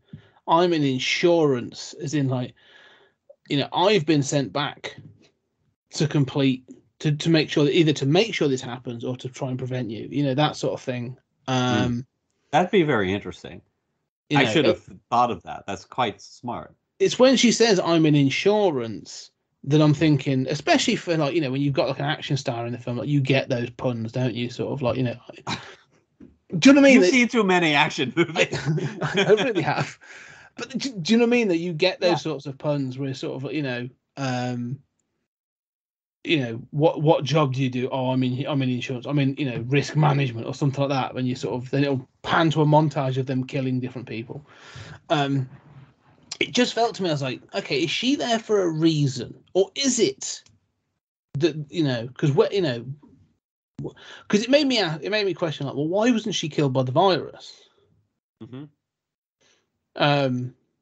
But that gets into a different point. But yeah, I don't know. It's quite open to interpretation, that ending. Like, which version of her is it? That's really interesting, because I found myself sort of having, the same question about the virus, and also thinking, like, shouldn't everybody have been killed in this airport? And one assumes he doesn't care if he dies, spreading the virus. But now, I was thinking maybe it changed her to have been at the site where the second site, right, at least after Philadelphia, where the virus started. But I really like this idea that you're pushing, that, insurance is ensuring that this happens, right? Yeah. In which case, they could have had that second message all along, and they sent the gun to Bruce Willis because maybe that guy they sent with the gun had already, maybe on another trip or whatever. They know what's happening here. We've got to make sure that this happens now. I don't know. I quite do like this idea. Yeah, and so that's what I mean. But the ending of this film sort of like, it sort of has that opening thing again of like, it's deterministic, but they want to like, is there something more going on? I like that. You've seen too many action movies. Yeah. I've seen too many like Hollywood casting decisions, and so I'm like, I don't even notice. I'm like, yeah, she's not 40 years younger. It's like, yeah, you just don't bother de-aging her. That's fine. I don't care. Because even if she's in her 30s, she has to at least look in her 70s in the future and stuff. So it crosses my mind. But one of the things I'm more interested about actually is this takes place in Philadelphia. The hospital, the airport that it happens at, the first release is Philadelphia. When Bruce Willis earlier in the film is released to the surface to do an explanation, like he is stationed under Philadelphia, and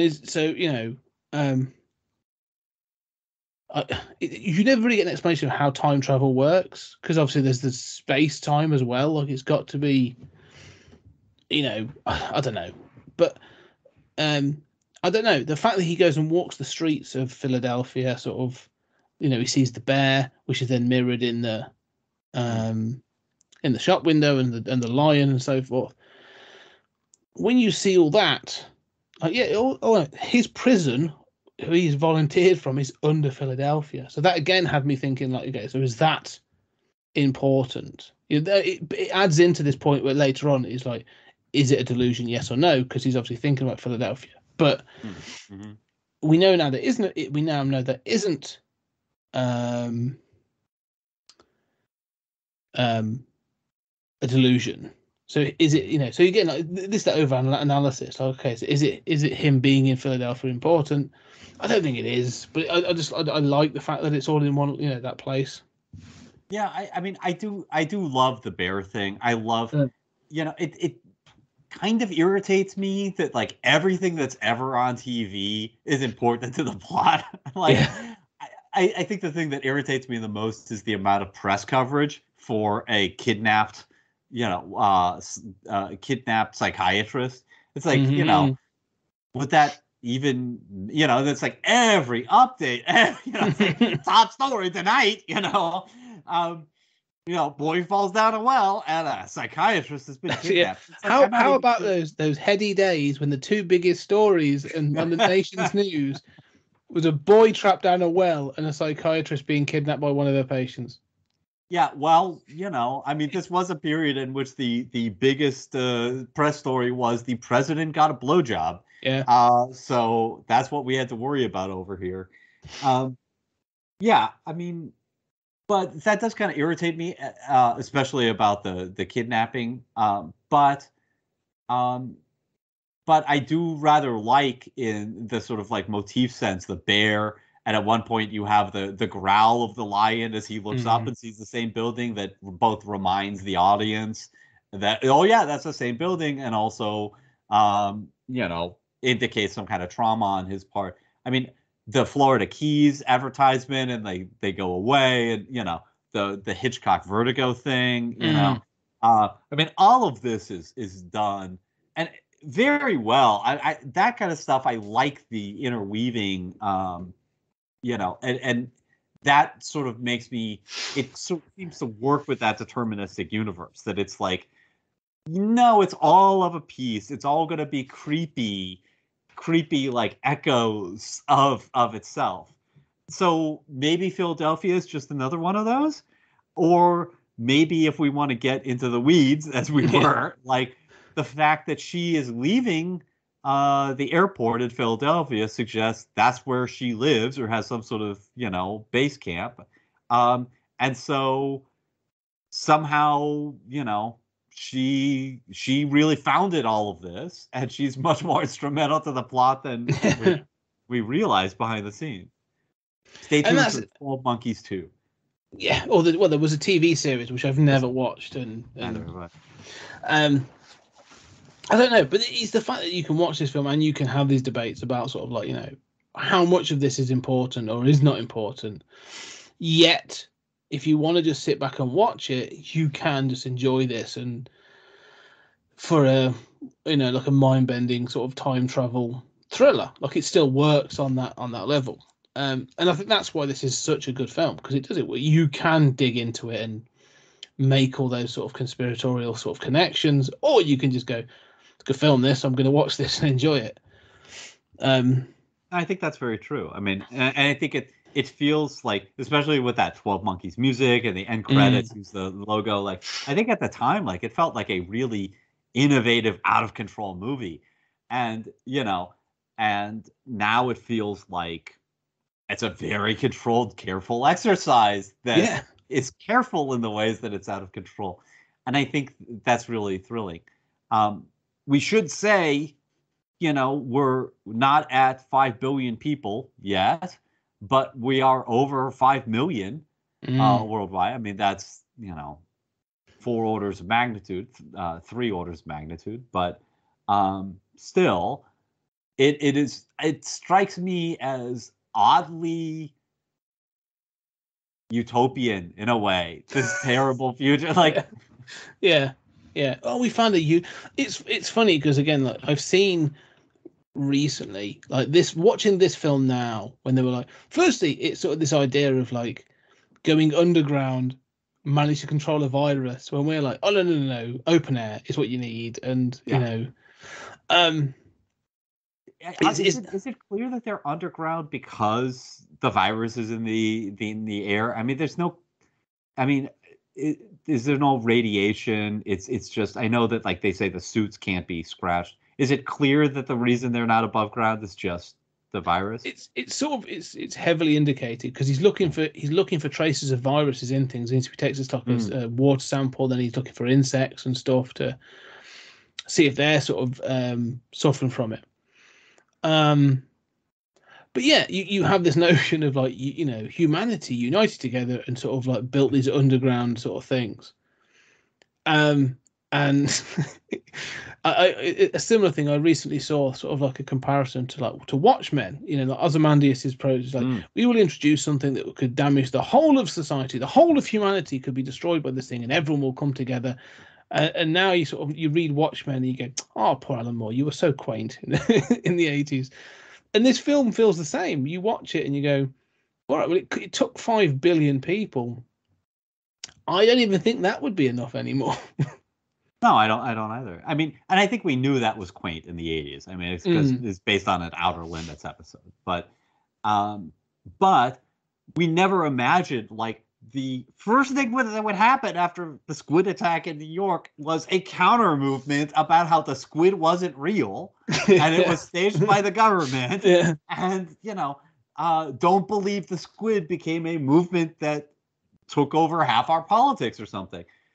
Now it's like, now I feel that way about, that there isn't about this 12 Monkeys, that there isn't a lot of like rah. You don't see humanity united. You don't really see a lot of that. It's not really clear if this is all of humanity or just one her installation on the ground in Philly. We don't know. But I do find myself thinking like, right, and where are the people saying this is all a myth for the government to control us? Yeah. Yeah, it's a hoax. We can't live we can't live on the surface. People dying in the hospitals, as 5 billion people die. The main concern is our individual freedoms and storming hospitals with guns, claiming that there aren't people dying there. Yeah. To be fair, we don't see the history that led us to the 2035. That may have happened. I'd be interested to see an expansion upon it.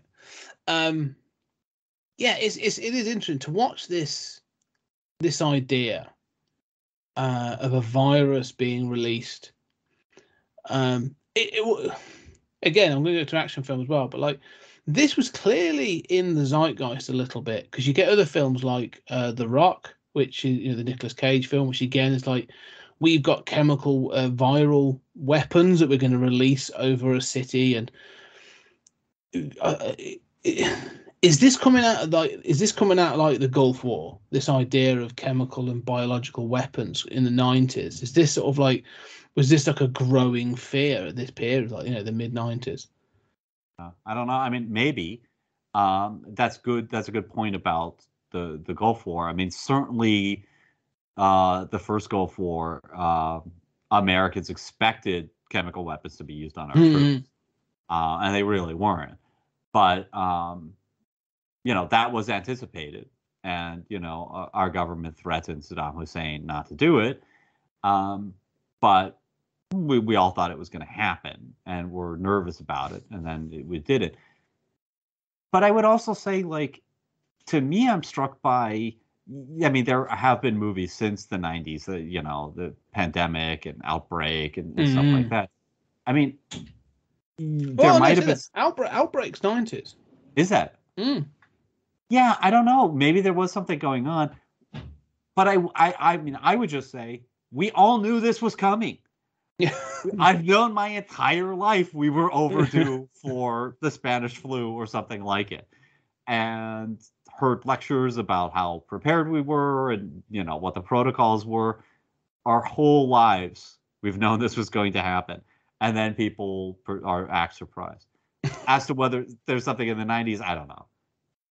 Yeah, it just wouldn't, because this film has both like an ecological message, or at least an ecological element, which I definitely remember from the 90s, and this sort of viral component of this could be released from a lab, and the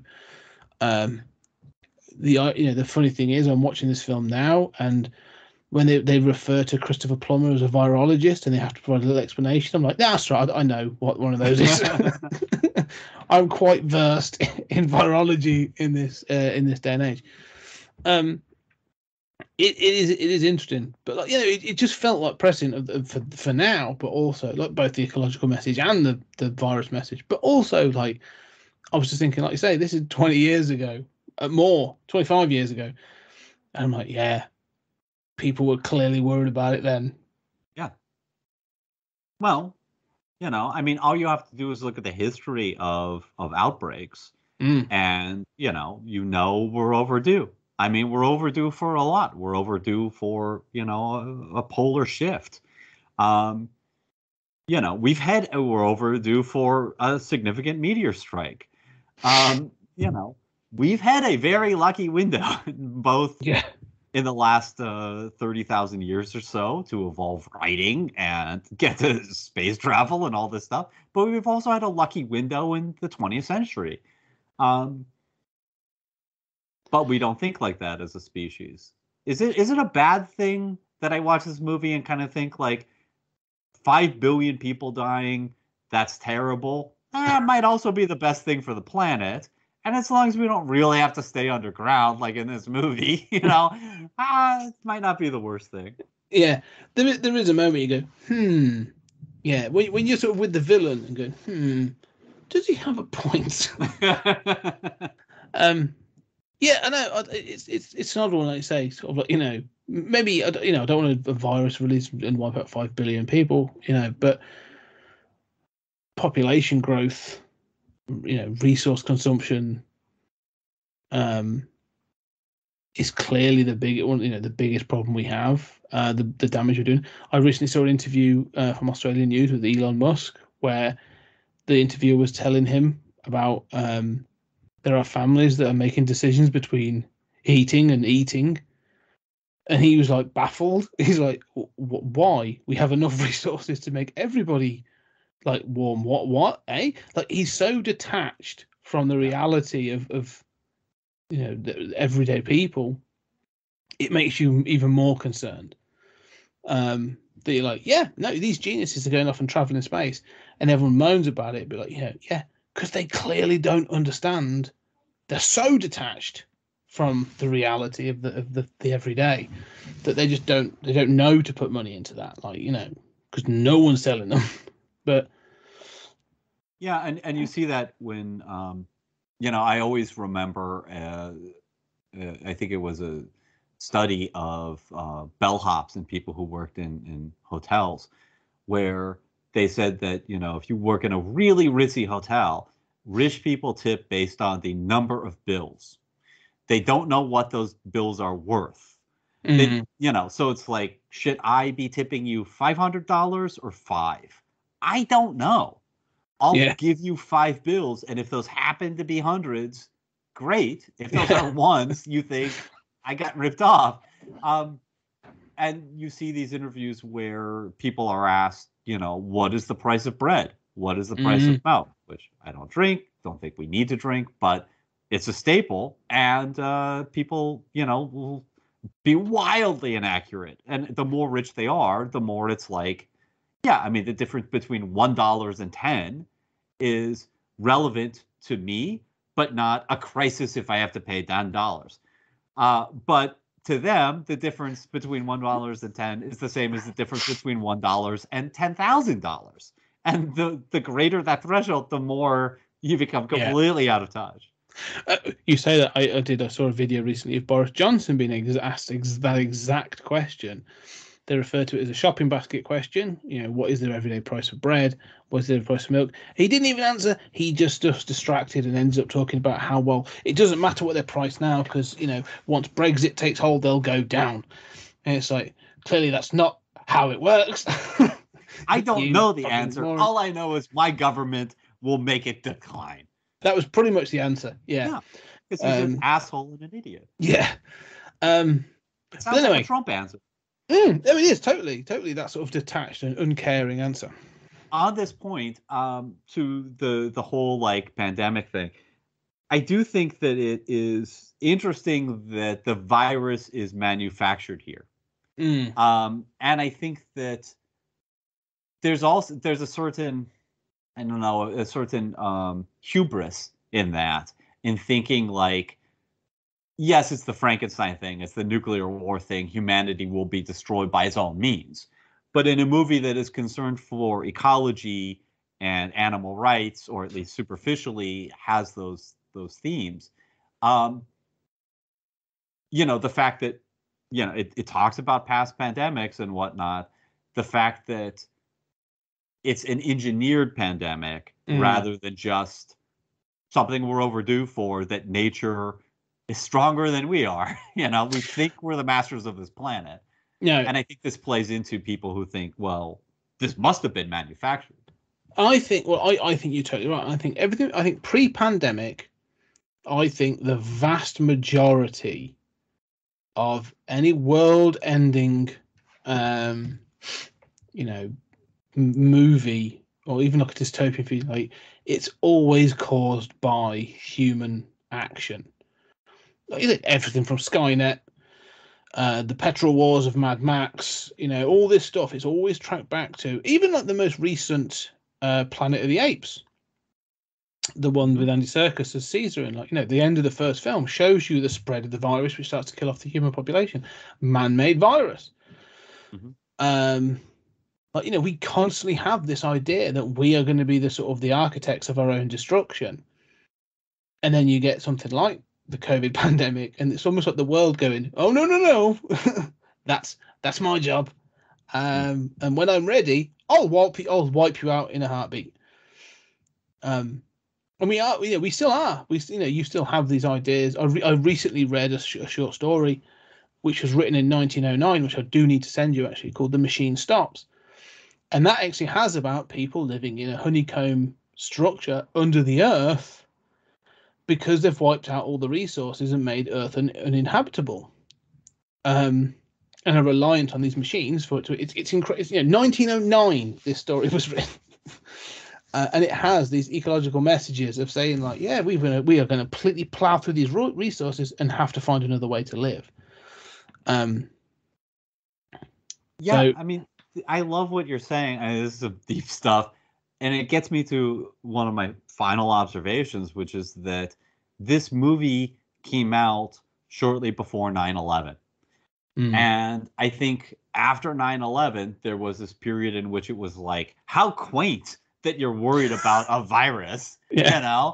We just lost 2 zip codes in New York, and we were busy overturning our entire, budgets to start going crazy.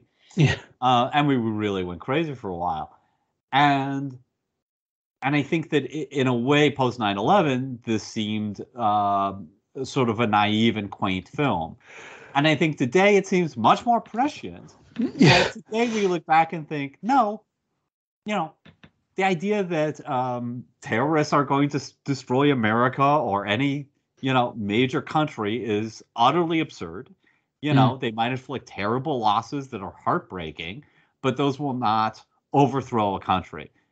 January 6th is another matter, but the stuff that we really have to worry about is climate change and a meteor strike and this and a pandemic and things like this that we don't put money in.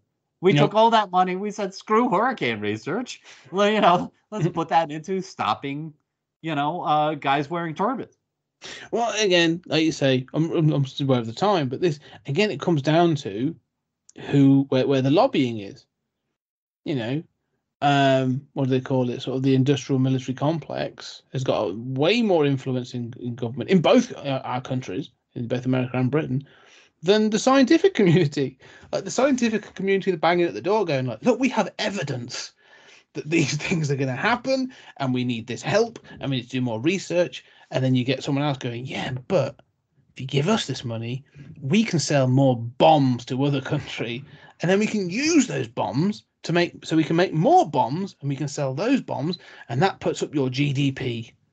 And they go, oh, that's the one I want because that helps our economy, or at least, as you said before earlier in the podcast, fudges the numbers to make it look like the economy is getting better. So that's where the money goes. So we're very hopeful people. Yeah. Yes. Well, I think you and I just got to a point in our lives where we've seen enough governments to know, whoever's in the main office, it's all about the money. It's all about sort of it's all lies. Yeah, there's too much focus on the numbers instead of, the real economy, what it's really like for people and having the infrastructure to really facilitate new business and new technology. But, I love this movie. Do you have any final thoughts? No, final thoughts really is just sort of, I was surprised at how good it was, having not watched it for quite some time. It's a great film. I think it's, like you say, it's simple yet complex depending on how much you want to put into it. The performances are good. This is Bruce Willis when he gave a shit about doing a decent acting job. It has got just enough Gilliam to know that it's Gilliam without being too over the top. It's good. I really enjoyed this film. What about you? Yeah, I think this is, my short list of best sci-fi movies of all time. I mean, it's certainly up there for me. Considering, it was a long time ago that you and I spoke about the Imagination trilogy and stuff, but the closest comparison to this of those three is Brazil. Mm-hmm. How would you sort of compare and contrast the two as being sort of like, which one would you prefer to watch and that sort of thing? I strongly prefer this one. I mean, I'm charmed by Brazil. I might want to watch Brazil again before I watch this one again. But Brazil has that sort of, I don't know. I mean, it's a fantasy. It's a farce. This one is, I don't think you have to be more realistic to be more serious. Obviously, you and I love Back to the Future and Little Shop of Horrors. But I feel like this is more coherent as a movie with a singular vision. Yes, I definitely agree with that 100%. That this holds together better as a movie. And whilst I do enjoy Brazil, I think there's a lot of good things in that film and a lot to talk about. I do think it's more of a, like you say, I'd probably roll that film every couple of years, every sort of 4 or 5 years. Where I'm like, oh yeah, I should really go back and watch that. Whilst this is a film, like if it was on, or if sort of if someone was like, oh, do you want to watch 12 Monkeys? I'd be like, yeah, actually no, I'd watch that again. That's a good film. It's interesting to see it in the pantheon of sort of Gilliam's sort of like back catalogue. There are films I have seen and films I haven't seen. I haven't seen every film he's made. Taking the sort of Python stuff aside, I think they hold this up there with probably like The Fisher King. There's these two films in the 90s, The Fisher King and 12 Monkeys, where he seems to hit his zenith. And then, he made Fear and Loathing in Las Vegas, which I think is good and I really enjoy, but seems to sort of like burnt bridges. And then after that, I think, I struggle with the films after sort of Fear and Loathing. Do you think that, I mean, look, Gilliam is a brilliant director. I'm glad we spent this time. I mean, do you think that sort of like early Gilliam before this heyday that you're identifying was a little more, a little more wild Gilliam? Yes. And that, there is this kind of like middle ground in the 90s where he's constrained in narrative, but he has the Gilliam flair. And then there is this sort of post period in which he seems, at least the ones that I've seen, maybe overly constrained. Yes. Overly like, well, this is a job for Hollywood. Yeah, I agree. I think the first couple of those first films, they still have that whiff of Python about them. He hasn't quite moved out of that, and you can see it in all, as we said, like Bandits, Brazil, Baron Munchausen. But then you get like Fisher King is where he sort of matures. And I think that's a great film. Again, one I haven't seen in many years, but it's a film I thoroughly enjoy. And then you get 12 Monkeys, and then, like say, you get him. I think these are the most constrained films when in the sort of from a conceptual point of view, they hold together. And then he's able to put everything together in making Fear and Loathing. You get the zaniness because you've got that sort of that he's allowed to do because of what he's filming, and he gets the cast and he gets everything and it works. And it's actually a really good film. And then after that, he's like, right, I can do that again. And Hollywood sort of goes, no, you can't. And there seems to be this collision course constantly. And then you watch films like Dr. Parnassus or Zero Theorem, where you're like, I see what you're doing, but like it's never quite there again. I don't know. Yeah. I mean, that's certainly the way I feel about Dr. Parnassus. Yeah, and those don't seem corporate movies. Like they don't seem like he's the British Burton, like the guy who you're like, oh, this is a zany movie. Let's hire him to do this property. They're still idiosyncratic properties. I mean, Gilliam's not doing, Marvel movie 32 or something, but I admire what he's doing, but it doesn't quite hit on all cylinders. No, it's never quite the same, and I wonder if it's sort of, is there a bitterness or a, I don't know. There's something that sort of seems to even dampen his own flame. Oddly enough, he was actually approached if he wanted to do the first couple of Harry Potter films. That'd have been a very different experience. But well, I think that's a good matchup, though. Yes, maybe. Well, a brilliant director. I'm glad. He is. No, yeah, and maybe we might revisit him at some point, because I think Zero Theorem is another sci-fi film we could discuss. There's a later Gilliam. We'll see about that. It's interesting. It's been a while again since I saw it when it first came out, and I was like, yeah, right.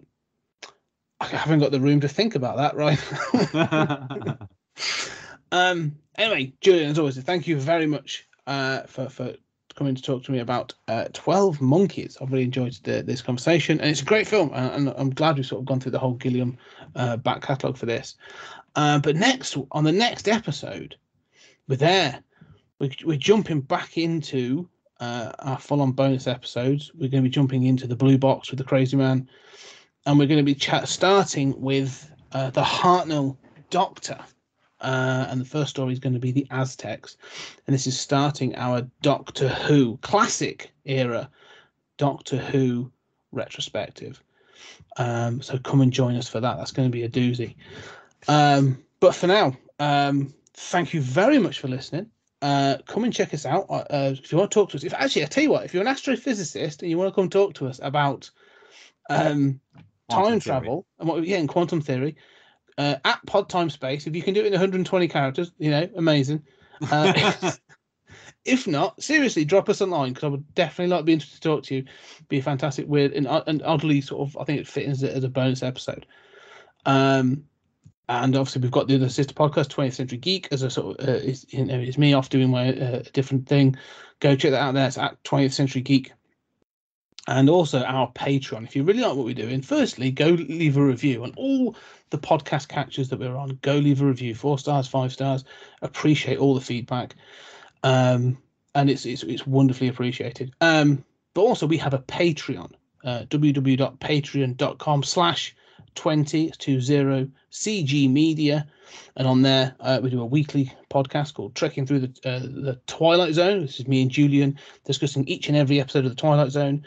I have a monthly podcast called 30-Minute Thoughts, which is me giving my thoughts on random pop culture topics, and a quarterly podcast, which is Creators Corner, which I speak to different creators from different areas of the creative arts about why they do their things and what they do.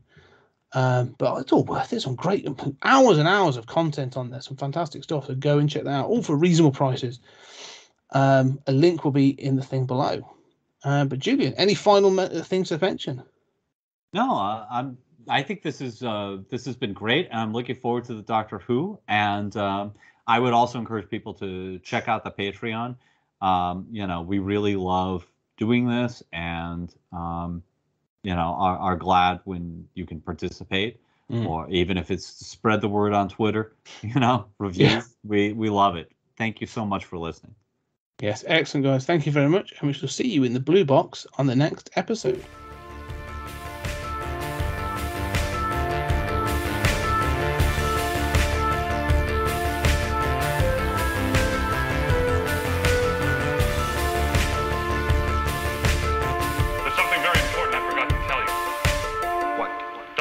The streams.